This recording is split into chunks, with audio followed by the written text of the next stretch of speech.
Welcome to the podcast. I am Pride or Danny, Hello, I am Sean Keener Carter. Hi, I'm KSB or Lydia. and All right, welcome to our podcast, now that we the have OG Sugars. yeah, welcome. If you want to know the backstory on that, now that I'm actually here, I can actually discuss the backstory of our name. Thanks to those two people on Roblox, by the way. Yeah, shout out. So today we're talking about the Life is Strange. We talked about it last podcast. I was not here, unfortunately. Sorry about that.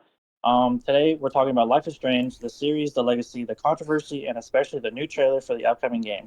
If you have not seen the trailer, I recommend you go watch it before you watch the podcast. And a big thing right now, if you have not played Life is Strange, which that's almost impossible nowadays, but if you have not played it and you want to go play it, then you probably should not watch this, as there will be major spoilers in this podcast. So please, if you want to go play it, then I recommend go playing it before you watch our podcast. You have been warned for spoilers. So Exactly. basically, this franchise means a lot to people, but it also in a really weird spot right now. So we're going to talk about Square Enix owning the IP, whether Fandom Man actually shaped the new game, and why Double Exposure did not land at all, and whether the next game is about to save the series or probably finish it for good. So basically, my first question for all of us here: when did Life is Strange peak for you? When was the stopping point of Life is Strange for you? As in, stopping point? Like when did Life is Strange become not a game that you most necessarily enjoyed anymore? When did Life is Strange stop becoming enjoyable? Um, Like what part? Was it the fans? Was it the like game itself? Like which part of it? the fans for me. Definitely. I feel like that's very clear. I think for me, it's just, yeah, I think for me, it's just a game in general. Just a very slow paced game. And it's kind of hard to, stay in tune with what you're doing when it's so slow paced. Right. And that was definitely something I think I can definitely agree on is that the game is very slow paced. It's very hard to stay engaged when there's so many filler moments that try to like shape the story around a lot more. And I can definitely agree with Danny as well. There's so many problems with the fans, and I definitely think that the fans may have had a little bit of an opinion on how this new game is being shaped. I think Danny can definitely give us some more points on that if he would like to, of course. Oh, most definitely. So, when it comes to this new upcoming game, I've seen the trailer. I don't know if you guys have. Um, I was very excited. And I'm not the biggest fan of Chloe. We all know that. I'm also not the biggest fan of continuously doing Max and Chloe. I very much prefer the other games, which have completely different characters and cast. But with this new game, I most definitely think the fans are. I want to hope that they don't ruin it, but I have a huge gut feeling that they will. Specifically the ones who whined for Chloe to come back, and now that she's back, they're complaining about that I've noticed every little thing, from the way that she looks, the way she sounds, her character model, which I do agree with some things about the character model, but I think It's the very weird. yeah, I don't like it. Like, I don't know what they expected. Do they think that Chloe's supposed to stay a teenage girl forever? She's in her 30s. She's gonna age, and she looks healthy than she did in the first game. I truly think the fans will hope. I want to hold out and hope are not going to be the biggest downfall for this game. I personally think the game's going to be, I think, probably amazing because it's got the writers from Before the Storm in it, and Before the Storm was a great game. So I have huge Definitely. hope for it, and I don't doubt that they've cooked with this game. You have anything you want to add, Lydia? Well, I haven't really, I don't have much experience with the new game and it coming out. But I mean, I've heard from Danny that he thinks it'll be good. So, I just think it might be the same slow paced kind of game that it was before. So, Right. about it. So with that in mind, we're going to go into our first segment. I've got things a little layered around here. So basically, in case no one here knows what Life is Strange is, again, probably want to go check it out as it has we're going to have major spoilers here. Life is Strange is an episodic, narrative-driven game. It's really heavily focused on making choices and having consequences for all your choices. It really makes you think about what you're doing.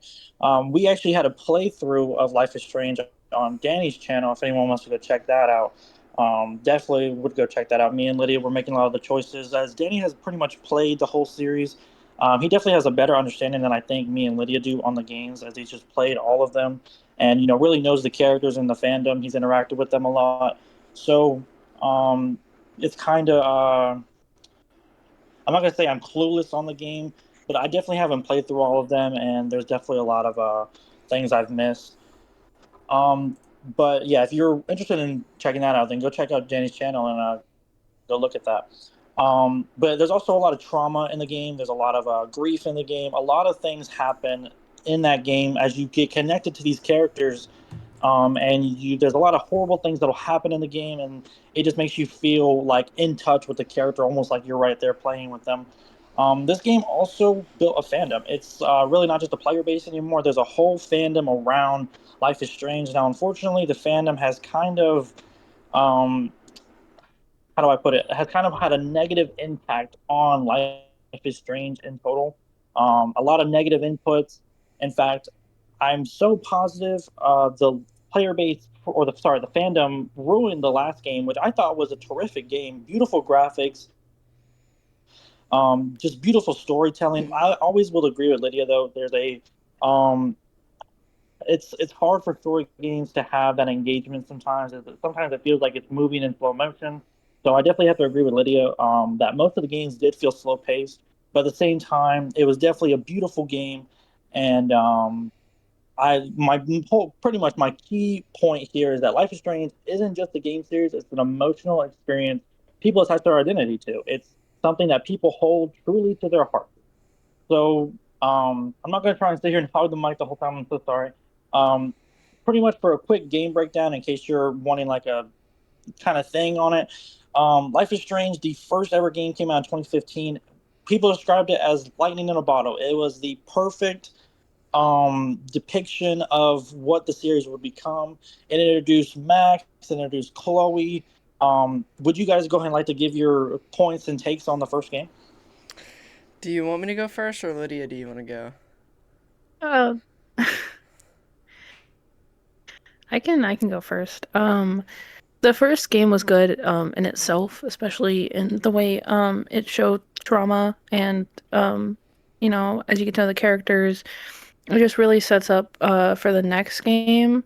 Um, like the game itself is really good. I got bored while I was playing the game. Because you can only be engaged for so long because even though you do make the choices that have consequences later, some of them don't necessarily have any effect. So when you think about it that way, it's more of like, so does it really have an effect on what happens, or is it just one of those choices where it's like, oh, it doesn't matter because if I get this wrong, worst comes to worst, there's not going to be any consequences.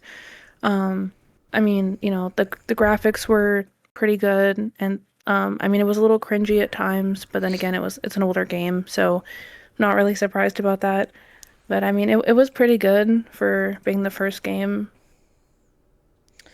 Um, for me, back in the day when I was a little wee baby, um, sorry, that shed my age. I fell in love with this game. I remember seeing this game online, and I decided to play it for myself. And I fell in love with it. I fell in love with the characters, the story, the way that they had trauma presented. Like Lydia said, they did a really good job with trauma. I've never felt more connected to a character than Kate specifically. Um, and that that was just an interesting thing, um, for sure. Uh, but I do agree with them. It is slow. That was one of the things that I really, well, not really hated, because I do love story. I do love slow story games, which is basically the whole fucking series, I guess. Specifically the second game. Anyway, but yeah, this game stapled itself for sure in the storytelling world and choice based. It's definitely probably a very remarkable game, S tier. But unfortunately for Definitely. me, as I got older, I don't really like the first game, and that's a very controversial opinion. But I just did not love the game like I did, because for some reason now, as I am an adult and I was a kid playing it back then, I just don't feel the same way that I did then that I do now. And obviously feelings change over time. My opinions on some characters are like very, I guess, negative is the word. Like, I don't like a lot of the characters that I loved back then. And that kind of makes me sad, but it is what it is. And this game will always remain an S tier, but it just is not my personal favorite at all. Definitely. I couldn't agree anymore. Now, as time went on, Square Enix decided to make another game. Now, in the chronological order of the games, this game actually comes before Life is Strange, and this one was called Before the Storm. Now, this one, people pretty much describe this one as a very character focused and also kind of fan pleasing, as more people wanted to see the side character to Max, Chloe Price. More people wanted to see more of her. So we got Chloe Price's story before Max even came back. So unfortunately, there's also another. We also played through that one as well. If you guys would like to go check that one out, it's on Danny's channel. Um, Now, of course, if you guys would like, we could take a stop right here and talk about this one as well. If you like, if you want to, go ahead. If not, then we'll continue. Um, I personally love Before the Storm. I think it is better than the original. I might be biased because this is the first time I played through these games, and I don't really have like I just I'm just learning as I go.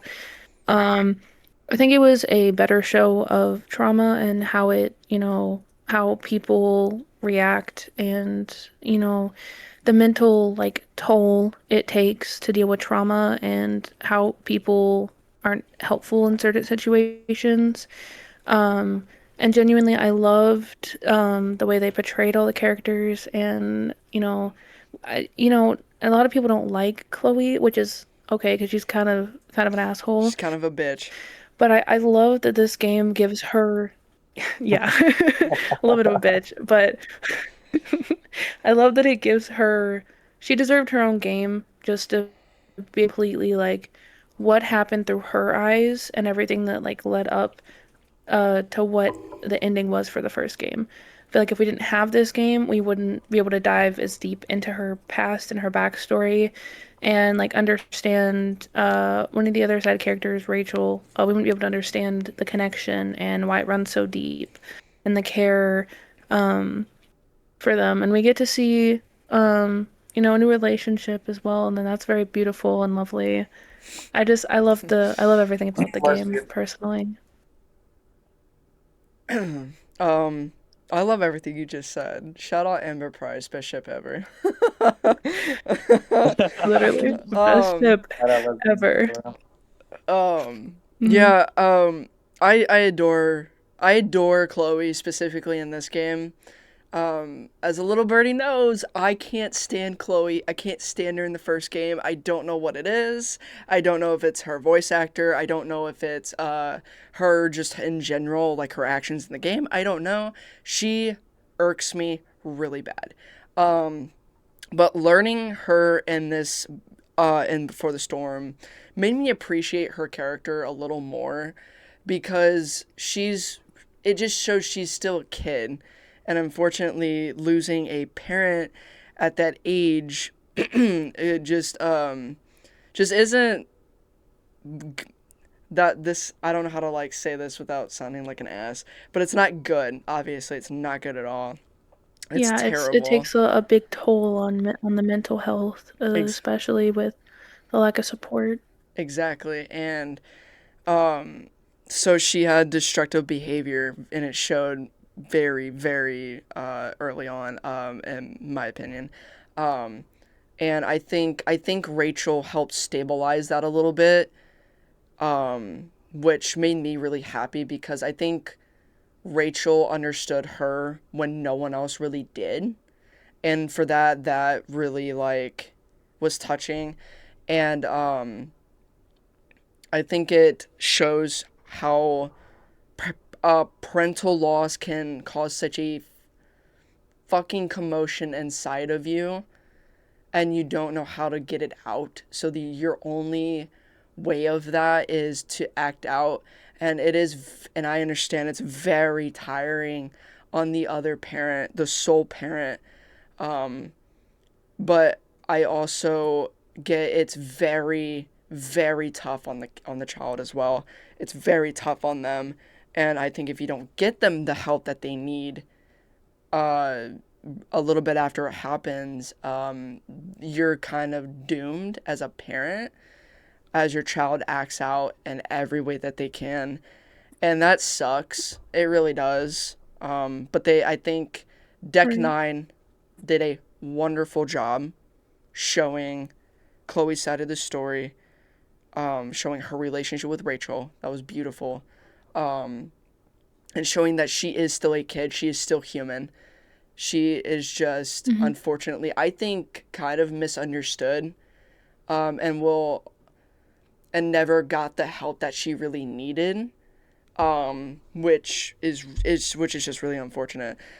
Side note: if you didn't know this, people hate this game.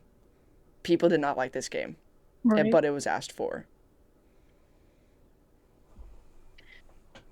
I don't get why they hated the game. Like, generally, it's an amazing game, and it really, I, because, like, if you don't play this one, you just don't understand her destructive behavior as on a deep level. Like, the more, like, you think about it, like, you get to just see, like, all of like the way that she's trying to release out these emotions and is unable to because her mom didn't get her the help she needed and she just wanted to just up and move on, which isn't, it's not gonna help your child in any way. It's just gonna make them find a new way to release it, and they really did show it really well. And I like, as you said, how Rachel balances her out Yeah, because she's also going through loss. they bonded really quick. And I love that despite Chloe going through her own shit, I'm glad that she was there for Rachel. I'm glad Rachel was there for Chloe, despite her going through her own shit at the time. And I think Hmm. they make a great relationship, great friendship. I think they, like you said, they balance each other out really, really well. Right. And I think Joyce, like you said, handled it really poorly. Um, I can't remember. Did you? I think we looked this up. Was it like 2 years after William died? I believe it was 4 years. 4? So Oh I fuck! believe it was four. Yeah, I think it was 3 or 4 years. Someone can correct Which this means on that, that if we're wrong, yeah, obviously. it, Because if it's four that's just really, years, yeah, then like moving on, like I get that after 4 years, um, you kind of go into the mindset, oh, like he wouldn't want me to be alone forever, type mindset. right, But I think the way that she handled bringing David in and Chloe acting out, that I think that was handled really right, poorly, specifically because you Chloe never got the help that she needed. And right, that doesn't help when David is trying to be assertive and trying to discipline her like she is his child. She is not. hmm, Um and granted, yeah, getting out of the military, your mindset is still not like, civilian mode. It's not quite there yet. You're always going to be like, in soldier mode. Um, but I think I liked his attitude better in this game. He's not as much of a dick, Definitely. um, which Yeah, definitely. which is great. He was more likable. But I do think, uh, again, Joyce handled it so poorly. It was very poor the way that she Right. handled all this. Yeah, because I mean, I technically 4 years is an okay time to move on after losing a spouse, but I feel like the way like as you said, she introduced David to her, and she took all the pictures, and not even leaving any family photos up. So she's got nothing left really of her father. Um, and nobody tells us like how soon she took everything down, and I'm sure she didn't like. She's like you can see that she doesn't have a way of comforting her. It's just more of them bickering back and forth.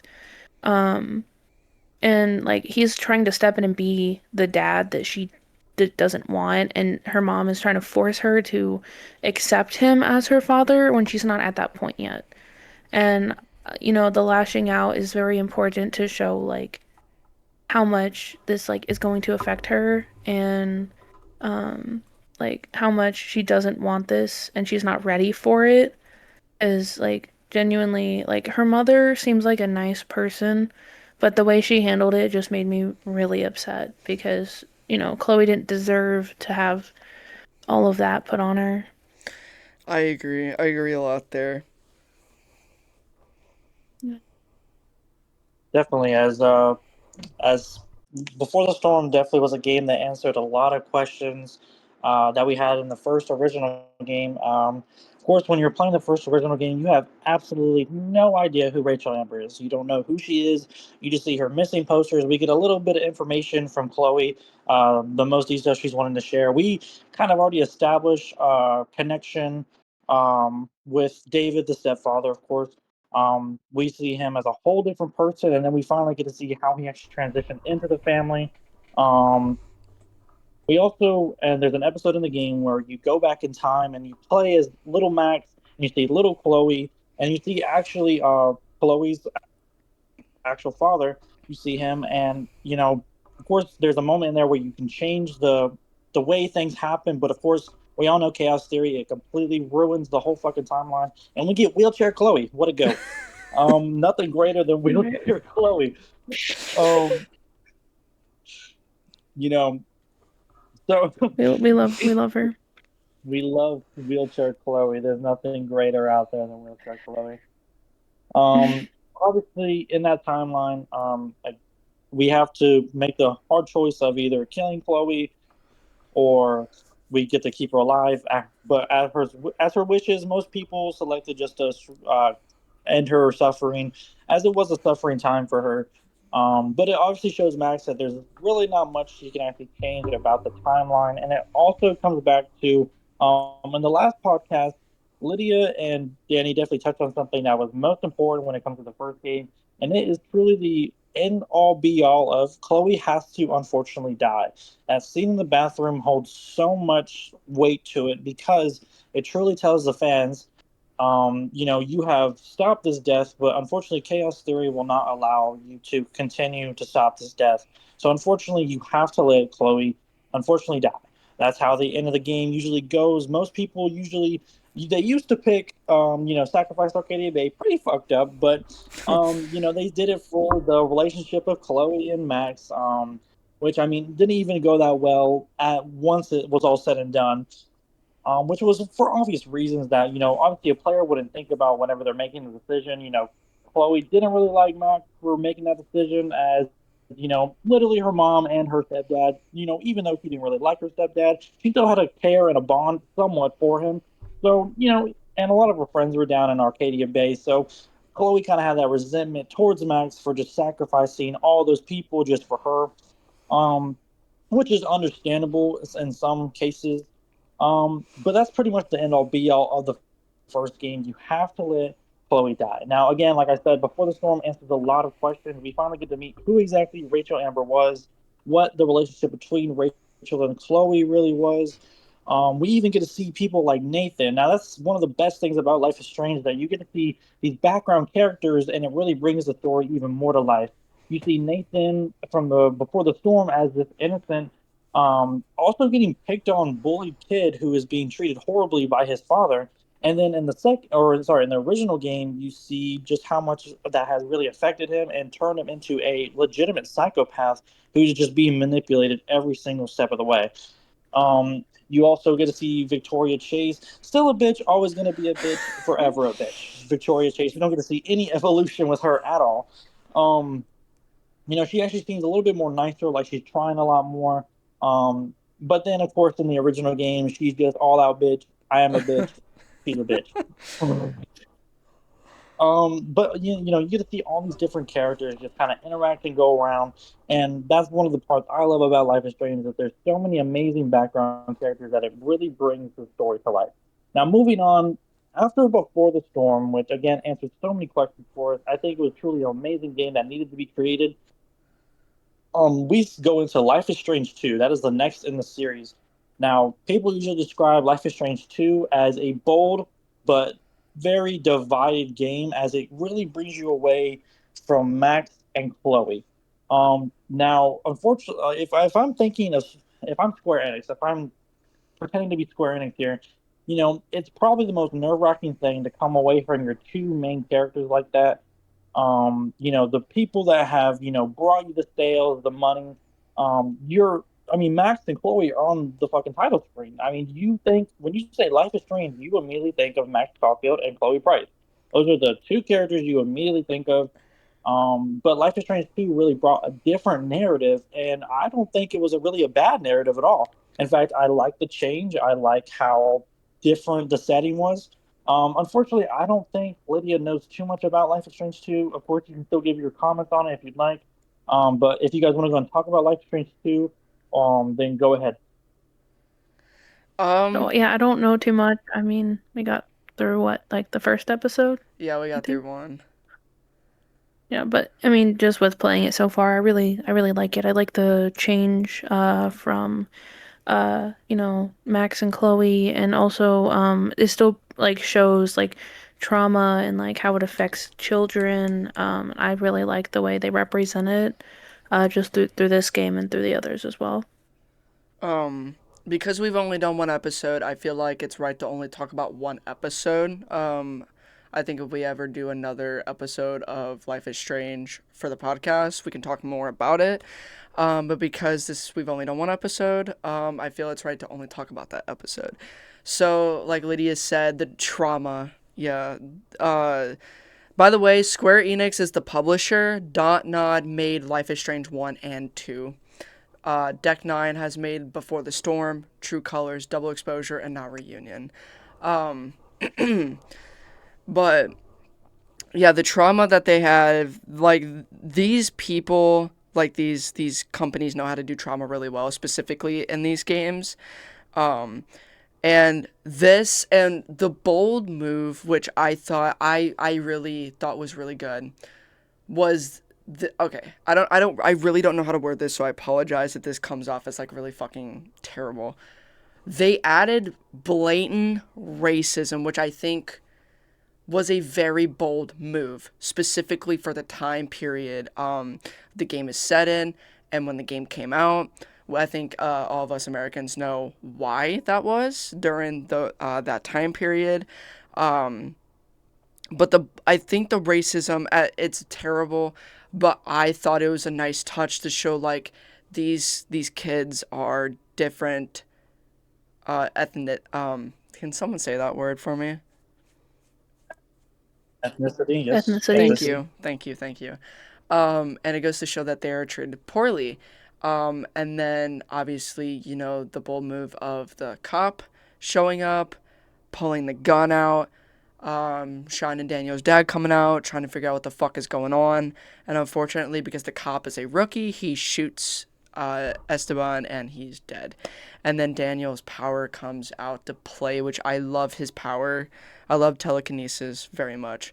Um, and then their journey starts, and then just following the boys so far in the first episode as we finished, they already go through so much shit. They already go through Sean getting his ass kicked multiple times, being accused of stealing because of their skin color, the blatant racism, obviously, and then the compassion of a stranger taking them and giving them sanctuary in a hotel room for the night, a couple days, and just giving Sean advice on how to take care of Daniel. I think oh, and the nice touches as well of showing Arcadia Bay, whether it's completely fucking destroyed or it's still there. That was really nice. I think Dontnod did well making this game. To me, by far, this game has the better writing out of all of the games, by far. And the entire franchise, I think, better writing. Not as good as characters, other than I feel like Sean and Daniel. As of right now, I'll say more eventually. But I think the risk that they took was fantastic. I think the difference and like characters and the story, because we're not just stuck in we're not just stuck in one area like we were in Arcadia Bay, like restricted to one area as we were playing Max or Chloe. We're actually getting an kind of an open world experience as well, which is really really nice. I really like that. And if we say quite fucking a lot, dude. Um Holy I just have shit. an counter at this point. Yeah, get an counter, dude. So as someone Um, who's been shut up, as someone who's been in the fandom and has played all these games for over the past decade since the first one came out, this game was not well received. This game was actually, I think, flopped pretty hard. And this is not like an attack or anything, but this is like a direct thing to the fans. They are the reason why the game flopped. When they heard there was no Max and Chloe, there was immediate outrage. The game didn't sell well. People were complaining that it was woke because of the racism and all this other shit. Because their mission is to get out of America and go to Mexico.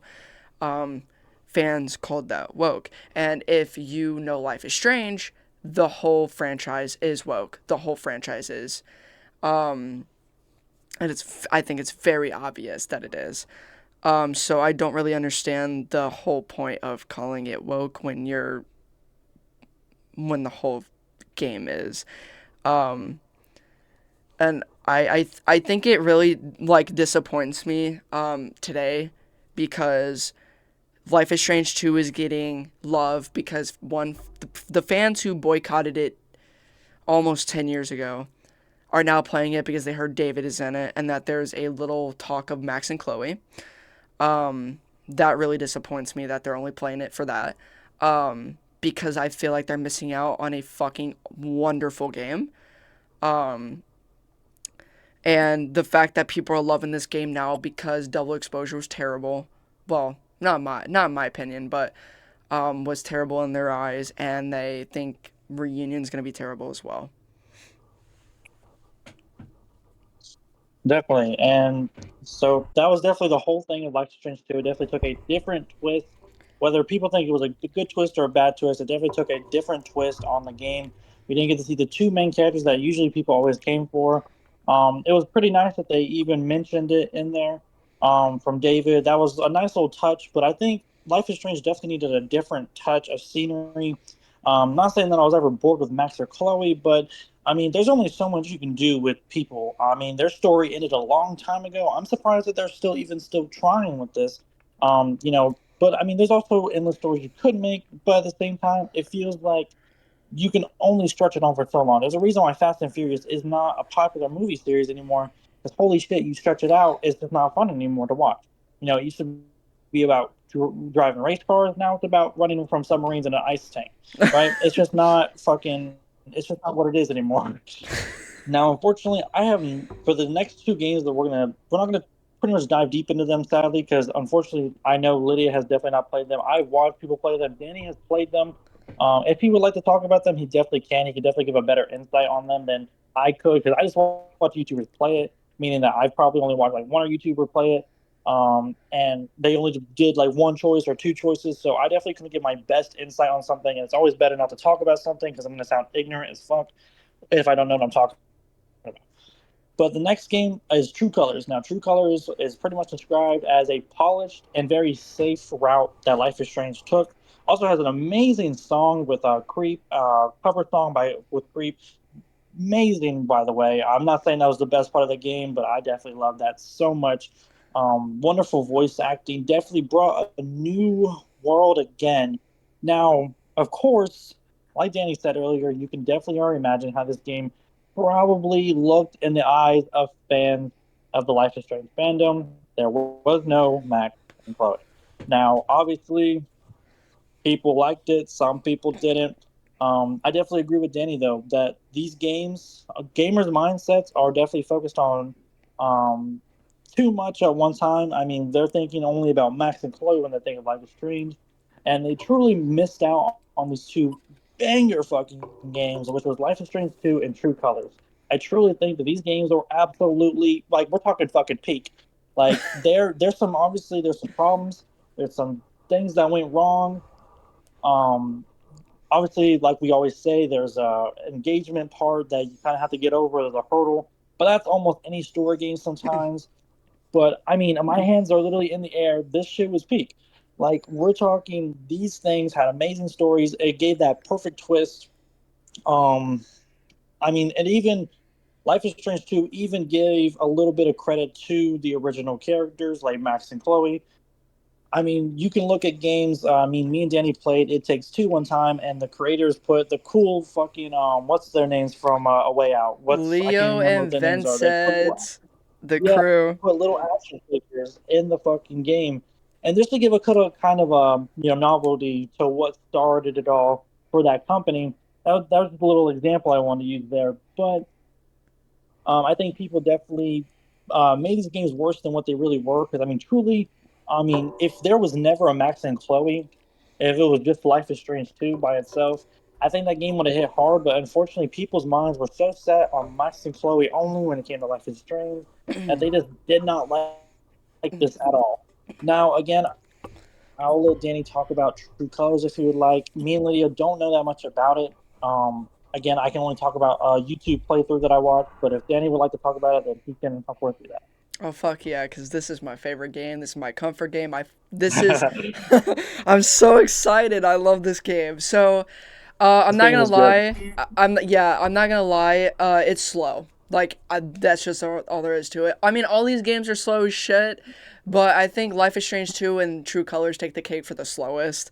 Um, but I do agree with the safe route comment. They did take the safe route with this one because there's nothing on the line, which is what I appreciate. I love slow, like kind of sapphic stories like that, and this became my favorite. I remember seeing the trailer. I didn't know this game was coming out, so when I saw the trailer from none other than Trailer was so good. Katie Bentz, Steph's voice actor, by the way.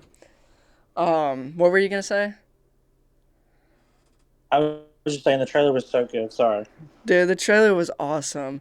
Cause I watched it through Katie Benz, and she actually cosplayed what Steph had in the game. Um, and that to me was just cool. The game was beautiful. I couldn't wait for it to come out. Um, and then it did. It was bright. It was colorful. The view of the mountains, because it's in Colorado, like that was the most gorgeous, I think, scenery that the series has had yet. Like it was beautiful. Can you shush? Um, and the characters. This is my favorite set of characters. I've never loved characters more. Alex, her power is empathy. except she can also, I think it's read minds as well. She can tap into their what they're feeling and see like what they're thinking, what they're talking about, how they're feeling, why. Um, and what she also can do is she can choose to take away their emotion or not, which unfortunately embodies Alex, so it takes over her. But they don't go like monotone. They don't lose that emotion, nothing like that. She just steals it for that moment, and then she has that until it fucking bursts, whatever. And the story is classic. I don't want to give away the what the plot is, but it is a very fucking shocking kind of plot. I'm not gonna lie. It feels kind of textbook, but it's not. They have a LARP thing in it, which is really cool. Even though I don't like D&D, I think it's not for me. I loved the LARP. That was awesome. And then Alex's trauma, I've never related to a character more.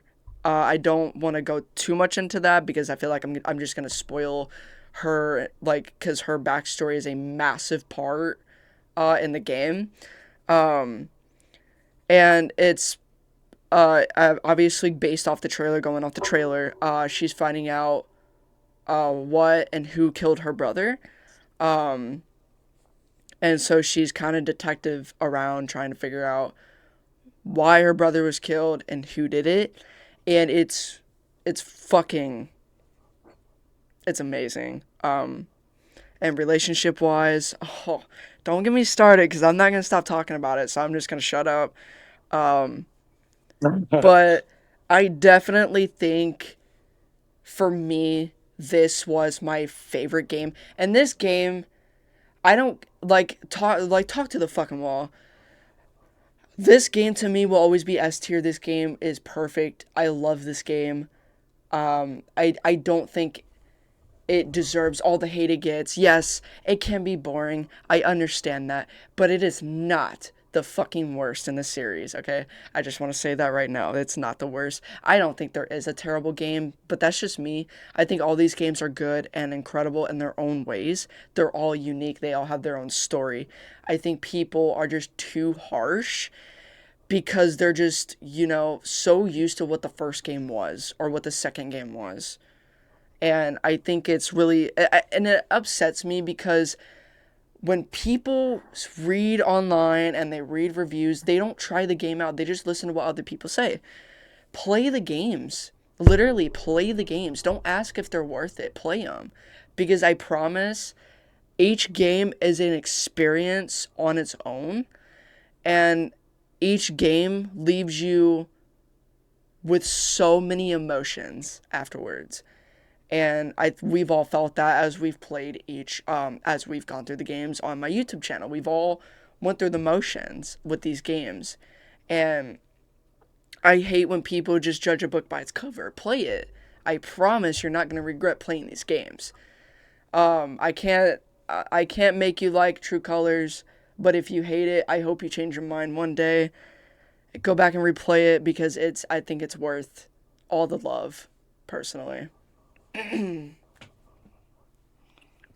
Definitely, and I mean, sadly, like Danny has just said, the game, even though it was truly the original story, by the way, of course, not detail for detail, it definitely brought us back to the original story of that detective work that you had to do. Um, like it brought that back, but unfortunately, the fans just wanted to see Max and Chloe all together again, and unfortunately, the fans ruined that game once again. Notorious for doing it. Obviously, the rule of thumb is without people playing your game, you don't actually have a game. It's the common rule in business. If you have a product but you don't have any sales, you don't have a business. It's just kind of, I think I said that a little bit backwards, but you get the idea of what I'm trying to say here. Is that sadly there was so much put into that game, and people just didn't appreciate it. So then we're also not going to dive too much into this one, just because it's the newer one of the entire collection. Double Exposure came out. It's the most recent one we have so far. There's obviously a new one coming out, which is what we're going to talk about here pretty soon, I think.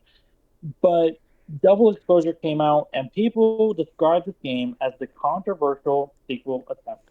Now, we saw Max, we saw her big fucking comeback. No one expected it really to happen. I think a lot of people thought after True Colors it was over. I think people thought after Life is Strange 2 it was over. I think a lot of people thought the game was just never, we were never going to see a new one. But Square Enix said, "Fuck y'all," and they said, "I'm gonna do it again." So they brought out another game, and so that gave us Double Exposure. It gives us the story of Max. Now, again, I don't know too much about Double Exposure. I just watch YouTubers play it, so I'm not going to speak too much on it because I just saw one person selecting one choice every time. So I don't know everything that happens in the game. It does give a little bit of Chloe Price.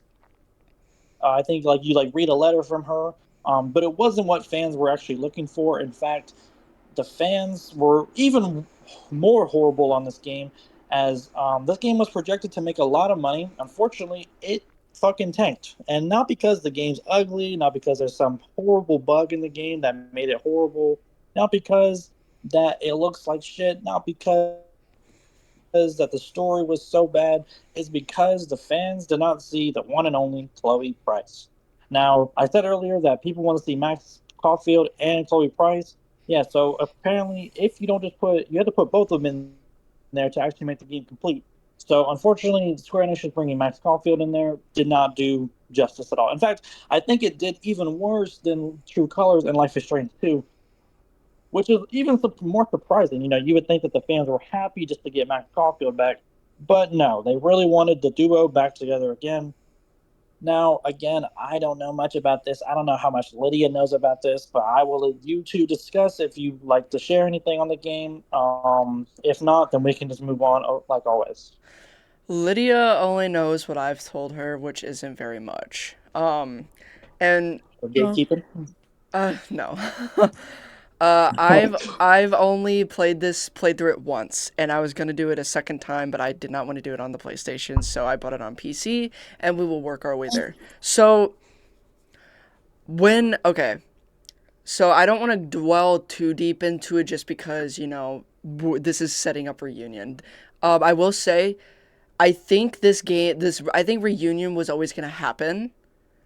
Because it said at the end of the game of Double Exposure, Max will be back. So the game was always gonna come out, but Chloe was never, I think, gonna be there. So I will touch on that. So in the trailer, I can't remember much of the trailer. I remember that it was fucking gorgeous. I remember that everything about it was beautiful. Um, because of me playing it only once, I don't remember everything, but I remember hating Max's new power. I fucking hated that. That was really annoying at like some points in the game. Really fucking annoying. Um and the reception was absolutely nuts. Okay. I remember if you so this is my experience, this is me talking. Um I remember if you liked Double Exposure, and I'm not like joking at all. This is not me like trying to bait. This is not me being like exaggeration. This is truthful on my own experience. If you liked Double Exposure when the game came out, or like a little bit afterwards, you were public enemy number one, and you were apparently not a true fan of Life is Strange or Chloe and Max. Here's the thing. Deck 9, I think, did a great job, but the problem was there was one writer who had a vendetta against Chloe. They had a fucking vendetta against a fictional character. Why? I really don't know. But they kind of took over, and whatever they said goes. That is why Chloe was not in Double Exposure. And I know fans were wanting her back. I did not. I was fine with Max by herself. I actually prefer her by herself instead of Chloe because I'm not the biggest fan of her. So I really wasn't bothered by her leaving. Um, Now, the thing that I think really tipped the fans off was of Max and Chloe broke up in the game, um, which to me felt real. If you went the Bay route, saving Chloe, There was no way in hell, I hate to tell you this, there was no fucking way in hell they were surviving, like, their romantic relationship was surviving that. When Chloe finally realized that she has to go, and you blatantly murder her fucking mom, her stepdad, everyone in the town for her after she finally acknowledges what she has to do, you're tweaking if you think that their relationship was going to survive. There was no way. Okay? And I know people say that, oh, double exposure's not canon, like this is Deck Nine's like what if. I think it's canon. I believe that Max and Chloe were never going to survive it. And this was even after like or before the game was ever announced. I always thought that the relationship was never going to survive. I thought it was a dumpster fire, like a grenade waiting to go off, like a ticking time bomb. Because Chloe not only has resentment for Max leaving, but now she's going to have double the resentment because Max blatantly ignored what she wanted, which was she had to die. She knew she had to die. And if you choose saving her, she blatantly ignores that and just lets the town get fucking annihilated. And yeah, we may have saw them in Life is Strange 2. David may have said that they were happy, but this was 3 years afterwards. I gave the relationship 4 years to 6 months max, right? And everyone wanted to believe that they were happy. No, I'm sorry, but that's not realistic. And yeah, Life is Strange, it's not a realistic game because they're people with powers. But if you want to think realistically, they were always meant to. They're like a doomed relationship. They were always, I think, meant to be doomed. And I think people held on to the relationship so hard that, it's valid to be upset about that. There's also comics. I call that a glorified fan fiction because that's not canon to me. To me, it's a glorified fan fiction to the people who wanted the bait ending. And for those of us who chose to sacrifice Chloe, we were fine without Chloe in the game. So, because in the game of Double Exposure, I chose Chloe being dead, I did not see like any of the letters or like her on social media, obviously, because she's dead in my game. So when I saw like people's letter, like the letter to Max, Chloe's social media, and I would also like to reference this. Chloe's not dating Victoria. She is not dating Victoria. Okay, I'd like to put it out there. They're just friends, right? That's all they are. I don't think they're dating. Like everyone wants to think they are. Yeah, that's a whole nother. It's because I think Chloe and Victoria were kind of flirting, kind of not under each other's social media posts in the game. And then the breakup letter. I can't remember what that said, but it made sense in my head because Max never needed Chloe, but Chloe would have always needed Max, and I think now after and this is just my hypothetical. After the storm, Chloe didn't need Max, but Max needed Chloe. Is how I kind of put that. So they kind of switched. And I think even now, Chloe went to find herself. Max went to find herself. She's working at college. They're both in their 30s. They're grown up now. And, they're obviously different. But I think my biggest gripe about it all as a complete, not the game itself. I thought the game was fine. Was the fans. And the fans and how they acted, I think, was absolutely disgusting. I mean, when only 20% of reviews and criticism was actual criticism, and the other 80% was just bitching and whining and moaning because Chloe wasn't in there, I personally think you're valid to have those feelings, but I think boycotting it because she isn't in it, I think is kind of stupid. I think that's kind of fucking pathetic in a way. But I think the most pathetic thing of it all is sending death threats to the crew at Deck 9, okay? It's not their fault. The person who took over the writing, who did all this bullshit is the only one at fault in my eyes. And yes, I know Deck 9 has had controversies in the past, but I'm not talking about that. I'm talking about double exposure only. And I think it's bullshit that a dev over at Dontnod, which I don't trust Dontnod with the Life is Strange IP either after the dumpster fire that was Lost Records. That's another thing we can get into at another date. Had to come on social media to tell the fans to stop sending death threats to Deck 9. That's pretty bad. In my opinion, that's fucking bad. And then it was even worse as a fan of Double Exposure because I was receiving death threats by passionate Chloe fans. Let me tell you something. Okay, I know I'm yapping, right? I know I'm yapping. I have a lot to say about this because so much shit happened when it came out. I shouldn't have to fear of starting a war because I said my opinion out loud. I shouldn't have to feel like that, and I shouldn't have to feel like I'm, waiting for someone to send me a death threat. I shouldn't have to do that. I should not have to, and I shouldn't have to be told I'm not a real fan of the game because I like Double Exposure. Who are you to tell me that, and who are you to tell the fans who like Double Exposure that they're not a true fan? Who are you to say that?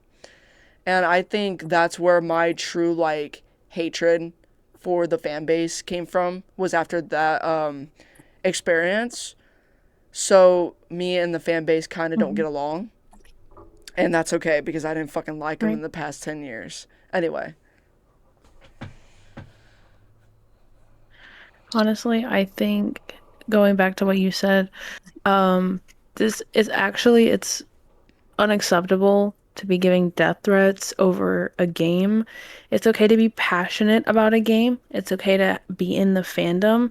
But if the fandom gets bad enough where they decide to send death threats, at that point it is not okay. And it's just depressing. At that point there's I understand why you don't like the fandom, because that is awful and it's terrible. And genuinely, it upsets me because I've been in many fandoms throughout my life and I have never once gotten a death threat, because most people know how to act when they hear a different opinion.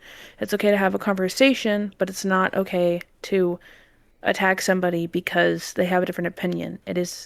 That's how life works. Not everyone's going to have the same opinion.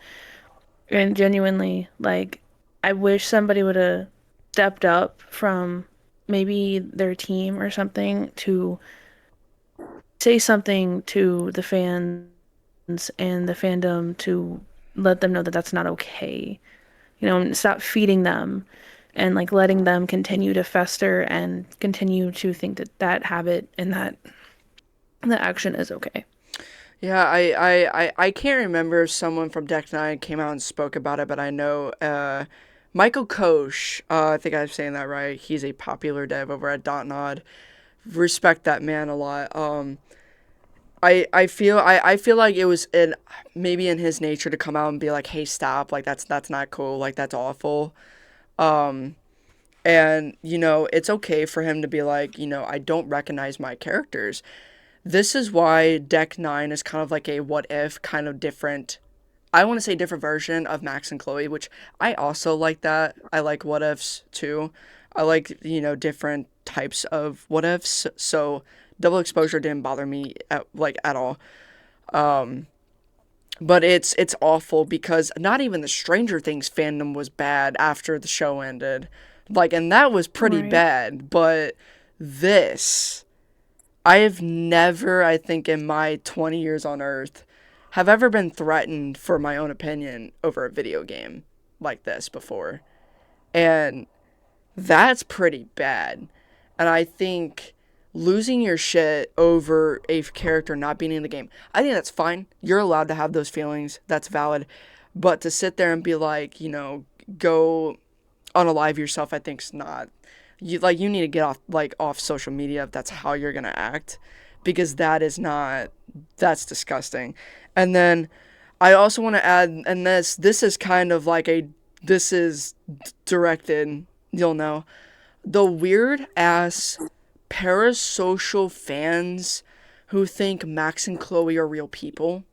I can't stand that. And there's a lot of them. And I will never understand why they like it. Everyone has parasocial relationships, but not to that degree or level of acting like these fictional characters are real. Like I don't understand that level of intensity. I don't think I ever will. But I think it's weird, and I think it's not okay to be like to just go and tell someone to unalive themselves because they disagreed with you. I think that's truly disgusting behavior. And I think that's something this fandom will never like come back from, because it's to the point where it's like new players. Like I feel so bad for new people who come and play the games and then they share like, what they like, what they don't like, and then just getting torched for having a different opinion from the majority, which you're public enemy number one if you have a different opinion from the majority, which I think's really sad. Right. It truly is. And like in the fact that like in our other podcast you had to deliberately tell people that it's not okay to post that kind of stuff in the comments, that really just tells you how bad the fandom is and genuinely um like it's awful and those people need to get off the internet if like there's in no way is that a correct way to respond to someone having a different opinion. It has never once been okay. And it's very disappointing because as a new person who's just joining the fandom, I mean, I'm not personally worried about it because I couldn't care less what people say, but like genuinely it's just it's really disappointing, like people should be better than that at this point. Like just, they need to do better. It's just disappointing. That's why I was like, if anything gets directed towards anyone, like directed towards me, because I'm the one that's in the fandom. I'm the one that knows kind of everything, Right. and I'm the one that's more experienced.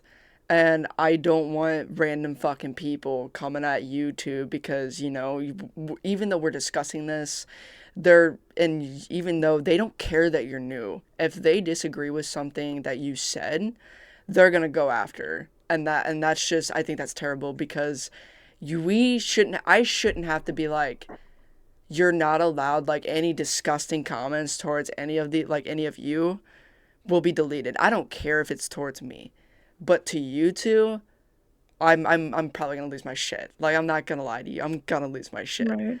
because that's not okay. And you two are new to this. Well, Yeah. maybe not Carter, but you are new. He's new, and I think it's Mhm. disgusting that people treat other people this way, especially on the internet. They're brave on the internet. They wouldn't say this shit in person, but little keyboard warrior bastards anyway. And I just should not have to say that. Like I feel like that's Right. self-explanatory. Do not sit there and send death threats to anybody. Like I feel like that's a self-explanatory thing, but I guess it's not. I think some people just don't understand that that is something you can't be doing, and they think, oh, it's okay because other people do it. Like, I think those people are sick in the head and they really need help because there's no way in their right mind that they should be sending shit like that. Agreed. And honestly, uh, where I want to leave off on this one is to anyone new that wants to join the fandom, that wants to play these games. And if you're brave enough to join, I just hope you proceed with caution because I have watched as a silent fan for over a decade and more. And the way that this fandom has steadfast gone downhill since Life is Strange 2 came out makes me really disappointed and sad because this was once a great fandom. This was once a awesome community, and now it's just taken over by not to point fingers, Pricefield fans, not to point fingers, but That's crazy. that's where a lot of the hate stems from. And as someone who just plays these games with an open mind and will give my honest, like raw honest opinion on it, play all the games, play the games, don't listen to anyone else. Don't listen to any review. Play the game for yourself to form your own opinion, and that's all I have to say on that. Definitely. And the question we'll end this segment off on, so we'll get into the second segment. This question that you both can answer is going to be: do you think Life is Strange should have stayed with Max and Chloe forever, or was moving on the most necessary thing that they need to do? I think that they needed to move on because at a certain point Max and Chloe's story gets really old. You're just rehashing the same thing. I mean, even if you add like new parts to the story, you're still rehashing the same relationship that you can clearly tell from the other games that shouldn't be a thing anymore. And really, they just need to give them a break. They really should just move on to new characters. They've overused Max and they've overused Chloe at this point, to where like we know the fans like them, but at this point, we need something new. We need something fresh. Like we can keep the same concept of like trauma and the powers, but give some new characters, a new aspect, like a new look at everything. Um, Instead of continuing to just hash more and more on the same story, and it's just, the more you add to the story, the less it makes sense. And they're just continuing to add more and more to the story and changing it the way they want to, so it goes the way they want, even though it contradicts the first game where you choose what happens. Because after that, it's more of a contradiction of, is it really what you chose, or is it just what, they were forced to end up with? Agreed. I think moving on is the best course of action, which I believe reunion is the last time we'll ever see Max and Chloe, and I hope it stays that way. Um, but I think fans will always want Max and Chloe, which kind of is like irritating, as we want new games, we want fresh content, fresh characters that we've never seen, and I think that unfortunately I'm gonna be brutally honest. I think no matter what, every new game's gonna flop. That's not Max and Chloe, minus double exposure. But I truly think every new game will flop, and it may not seem 100%. like it may not feel like a flop. It may not seem like it at all. But I truly think it's never gonna exceed the expectations of like the majority of the fandom if Max and Chloe are in it or at least mentioned, um, which um, continuing Max and Chloe's story, which should have stayed ended in the first game, but if they would have done hypothetically, if they what they should have done, I feel like to me, was make two different games based off of the ending of the first game for both endings to respect both endings. And even though I feel like double exposure kind of just was its own thing, reunion kind in a way kind of makes the first game's choices at the end there pointless almost, but at the same time makes both endings kind of come together, but leaving the ones who sacrificed Chloe kind of pissed because she's alive in the game for this upcoming one, which Right. I was happy to begin with, but I'm not gonna sit there and be like, oh, like fuck these people, like blah blah blah, like do what these crazed ass fans did. I would like to think the people who chose the sacrifice Chloe ending are a lot more mature, which is what I've seen. Hmm. um, but I think a new direction would work. I also kind of off topic. I don't want them to touch Sean and Daniel's story either, because there's six endings. I feel like that would be a wild Right. fucking dumpster fire if they were to try to touch that game. Right. Um, and I think all the endings, like, while really up, like, all of them are really sad. Um, I think touching it is just gonna ruin it, and I don't want that because that game is perfect the way it is. So I hope if Deck Nine continues to make games in the future, which I hope they do, I hope this isn't the end of Life is Strange as a whole. I hope that they just don't touch Sean and Daniel's story. Right. Definitely. I don't think they should. touch it either. I mean, if you have six endings, I think that's fine enough and you don't need any more. And as you said, I also think that with the Chloe and Max, the ending of like whether you sacrifice her or not, I think they should have done multiple games like going along with that storyline. So each side would be happy because at a certain point, like you're just ignoring one half of the lore and everything that happened, which isn't what the game was meant for. It was you choose on how it ends and your choice matters. But as the games go on, I feel like it's like it seems like it doesn't matter. And like the last game, like, could be the reunion, right? Like is it called reunion? I don't know what it's called. Yeah, it's called But Reunion. like it's you could do that as like an ending game, but you just have to make sure it makes sense. And I feel like the way they're going, it's not making much sense based off of, because the choices we made doesn't matter in a sense. If we chose to sacrifice Chloe to play the other games, it doesn't matter after And that. in a sense, it does because I forgot. Well, I can't.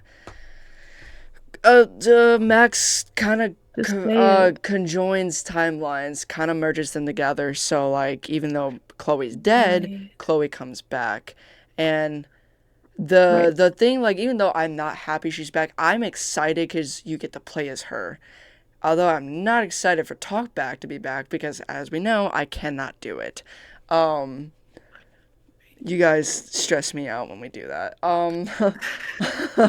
Yeah, a little um, bit. but the thing that they have with her is like she is having memories of a life she never lived, which I think is a cool concept to that. I thought that's really cool of a add-on. Um, Right. and I think merging the timelines was probably the best way they could do it, with double exposure kind of just being its own thing. But instead of reunion, fun fact, thank God the writer for double exposure was fired because they were trying to start like a fucking MCU universe for Life is Strange, trying to Oh have God. all the characters with powers meet up, and I just was not. I personally wasn't a fan of that because it's gonna get made fun of so fucking hard, and I'm glad that they hired the writers from BTS back and they took it in a completely different direction because Right. even though the writing for double exposure is low key kind of bad, kind of doesn't make sense in a way. Um, I Reunion tries its best to bring it together to make sense. Hence the timeline merge at the end of double exposure.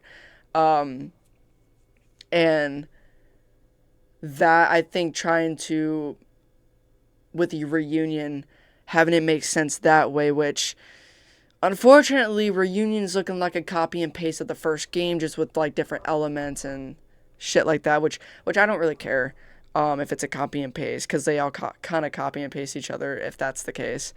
um, I think reunion will cook. I truly think it will. I think it'll help make shit make sense. And Hmm. again, if people say, like, for the people who say behind or before the storm had terrible writing, go talk to the fucking wall. It's right over there. Because before the storm is perfect. Okay, reunion will also be perfect.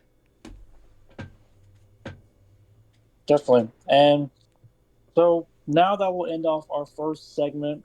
Um, Definitely has some great conversations there. I love how this is already playing out. Now, heading to the second segment, we're going to go and hit the rewind button, and we're going to go all the way back to around 2003, which was when the company Square Enix was actually formed. In case you don't know who Square Enix is, they have released. They're not like, how do I say this? They're not foreign to uh, role playing games or storytelling games. They have released amazing games such as Final Fantasy, Dragon Quest, Kingdom Hearts. I mean, these amazing selling games that are still talked about from today, which have made so much money. Um, and then we look at they have a lot of IP issues going on right now. They lost a lot of their Western IPs. In case you also didn't know, they also had released Tomb Raider and Deus Ex. Um, Now they sold those. Unfortunately, they lost the rights to it. But in the grand scheme of things, they actually ended up keeping Life is Strange. Now, Square Enix, people saw this as a confusing move because a lot of people thought, why keep Life is Strange over Tomb Raider? Now, some people say it was because Life is Strange is easier to produce, while Tomb Raider is really not. There's a lot of different reasons that may have happened, but what this did tell us in the grand scheme of things for Square Enix that they saw value in the brand. Sadly, the fans really did not. Now, when we look at a company like Square Enix, they're considered a AAA company. Life is Strange, while Life is Strange is a small, emotional, indie style series, and it's being managed by this AAA corporation, and some people find that as a mismatch. Now, we're not going to talk too much about Square Enix. I kind of just want to give the history on the publishers. Obviously, Don't Nod and Deck Nine are two big creators within it. Square Enix just own some of the they own it, but they don't like make the game like they Donut does. Donut was responsible for the first game. Deck Nine, I think, was responsible for Before the Storm. I don't know too much after that. Danny will probably know. Danny, do you know all the which companies made which? Dontnod made Life is Strange and Life is Strange 2. Deck 9 made Before the Storm, True Colors, Double Exposure, and now Reunion. Perfect. So, um, in 2013, I think it was about that time, is when Don't Nod and Square Enix actually merged together to create the beautiful masterpiece of the original Life is Strange game. Now, again, we're not going to get too much in the second segment. There's only one question I really have for you guys, unless you have some other things to talk about within this segment. But my big question is, do you think Square Enix actually understands what fans want from Life is Strange? Ooh, that's good. And now I locked in. I locked in. You did your Real research, good. I'll tell you that. Um, I'm gonna say yes. Um, I'm gonna say yes because obviously Square Enix is the publisher. And while I don't think I don't think they're responsible for listening to the fans. I think that's more Deck Nine because they're making the game. But I think Square Enix, I don't know, like I don't really hear too much trash talking about them from Life is Strange fans. I think a lot of people applaud um, Square Enix because they're essentially just the publisher. They don't really do anything else. Um, I think the only thing people are mad about at them is uh, they ended their partnership with Dontnod, which sucks. But I'm glad Deck Nine is here, and Deck Nine's great. Um, but I think Square Enix is moving in the correct direction. I just think it's all up to the people who develop the game because Square Enix just publishes it. That's fine. Do you have anything else for us, Lydia? No, I completely agree with what Danny said. Right, right. All right. Well, that's where our second segment went for a little bit of a shorter one. The third one might be a little bit longer. We'll see how it goes. So let's all be serious for a little bit. Double exposure was supposed to be a very big deal. That's what we're going to talk about now. Double exposure. What really went wrong with the game? Truly, the game had beautiful graphics. I mean, we saw this shit in some 4K. Like this was truly a beautiful game, It was. and you know some little groundwork that we'll lay out here is Max was brought back, something that the fans really wanted. Of course, they also wanted Chloe. They did not really get that. They kind of reunited them, but through a fucking letter, so they didn't really fully do it. Sadly, though, there was a lot of budget put into the game. I don't have the exact numbers, but it was definitely a lot of budget that was put into that game.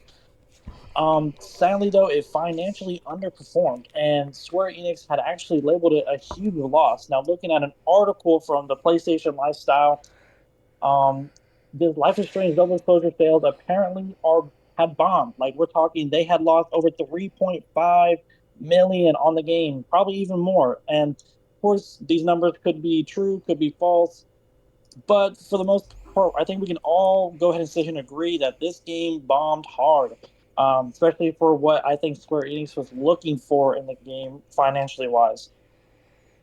Um, Now, this game, I'll put it this way: the game really tried to walk on a tightrope between respecting the fan endings, and I think Danny definitely put a great point on it from earlier, which is what I'm about to say here. It walked on a tightrope between respecting the fan endings and telling the sequel. And sadly for this game, it really fell off. Now, a lot of fan reactions were Chloe's absence. Felt really intentional, not organic. Not It felt like they deliberately left her out, and a lot of people I think took that the wrong way or were rubbed off the wrong way. Um, Now the canon ambigu. Hold on, sorry, tongue got Ambiguous. twisted there. It really frustrated a lot of players. Thank you about that. It really frustrated a lot of players. People felt like the whole canon stories were just being jumbled around like fucking juggle balls. Like people felt like that shit was being juggled everywhere. Um, Whoops. if and to some people, it even felt like a corporate compromise instead of creative confidence. And so that leads us into a discussion prompt that I have for us here. Um, do you think Double Exposure failed because of bad writing or because Square Enix or Deck Nine was scared to commit? That's a good question. I think a lot of it had to do with bad writing simply because of one writer who fucking just bombed it and ruined the writing to that game, which when we play, I think you'll see it. Um, as for Scared to Commit, it's I think it's really like you see it with a lot of like series, especially like oh, what's another like series I can compare this to? Like The Walking Dead. Even though that's a fantastic, chill community, wonderful games. Um, if you're like they weren't scared to take a risk though. I will give them that. I respect that. They took a huge risk, and unfortunately, it just did not get executed right. I think. Sorry, can you repeat that one more time? The question: Yeah. do you think Double Exposure failed because of bad writing or because Square Enix or Deck Nine was scared to commit? Okay. Or well, don't forget the or part. Put like a slash in between it. Okay. Thank you.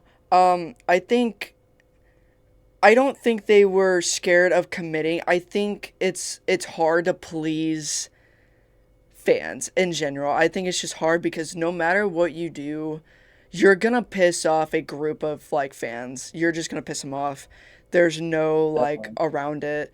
Um, like I think of this like with The Walking Dead season 3, The New Frontier, that was poorly received because it did not have Clementine in it. Clementine wasn't the main character. It was a new cast and crew. Um, and the writing was kind of piss poor. I cannot lie to you. Um, and I did enjoy that game. I tend to like games that no one else likes, but um, I do think that in a way they kind of disrespected both endings because yeah, what we got Max back, but it didn't feel right. Which I'm glad it's adult Max. I'm glad she's an adult. I can relate to her. She's not a cringy ass teenager anymore. I think her writing got better. Like I think her as a character got better.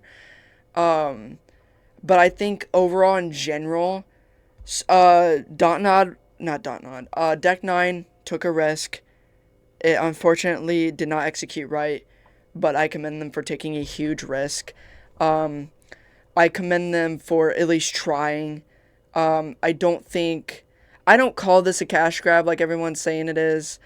I think the poor writing had a lot to do with Chloe's character and how they did it. And like I said, there was a writer who had a vendetta against a fucking fictional character, and they just basically wrote her out. They wrote her out in a piss poor way. I would have liked to see how, like, a kind of a fleshed out, like, maybe flashback scene, or just kind of like um a better way of them showing why they broke up and how. But I do agree that that was kind of piss poor. I think it was terrible.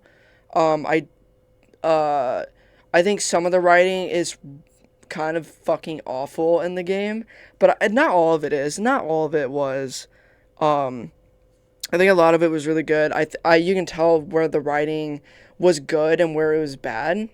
You can definitely tell that part. Um, but I don't think it's a corporate thing. I unfortunately think fans are just you're either in their good graces or you're not, is how I truly see it. Definitely. And Lydia, I know you don't know too much about double exposure, but I'm not just going to skip over you. Is there anything you'd like to add to that?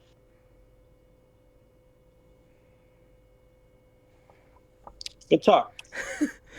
I think she might be doing something. Sorry. She might be doing something. All right. Sorry, what? No, you're good. Just forget anything. Forget what I said. Um, so we're gonna go and move on to the next segment. Segment four. Now, this one will kind of leech off of the other one. I'll kind of be describing, the numbers, money, sales, and reality check. Um, I'll go and put this out there. I don't have exact budgets. I don't know what the exact budget for every Life is Strange game there was. Obviously, there was one, but we do know outcomes of these games, and Square Enix has been mainly known for looking at success. Not they don't care about. Not I wouldn't say they don't care, but here's how I'll put this: Square Enix doesn't judge success by did the fans like the game, they more so judge it by did it sell enough.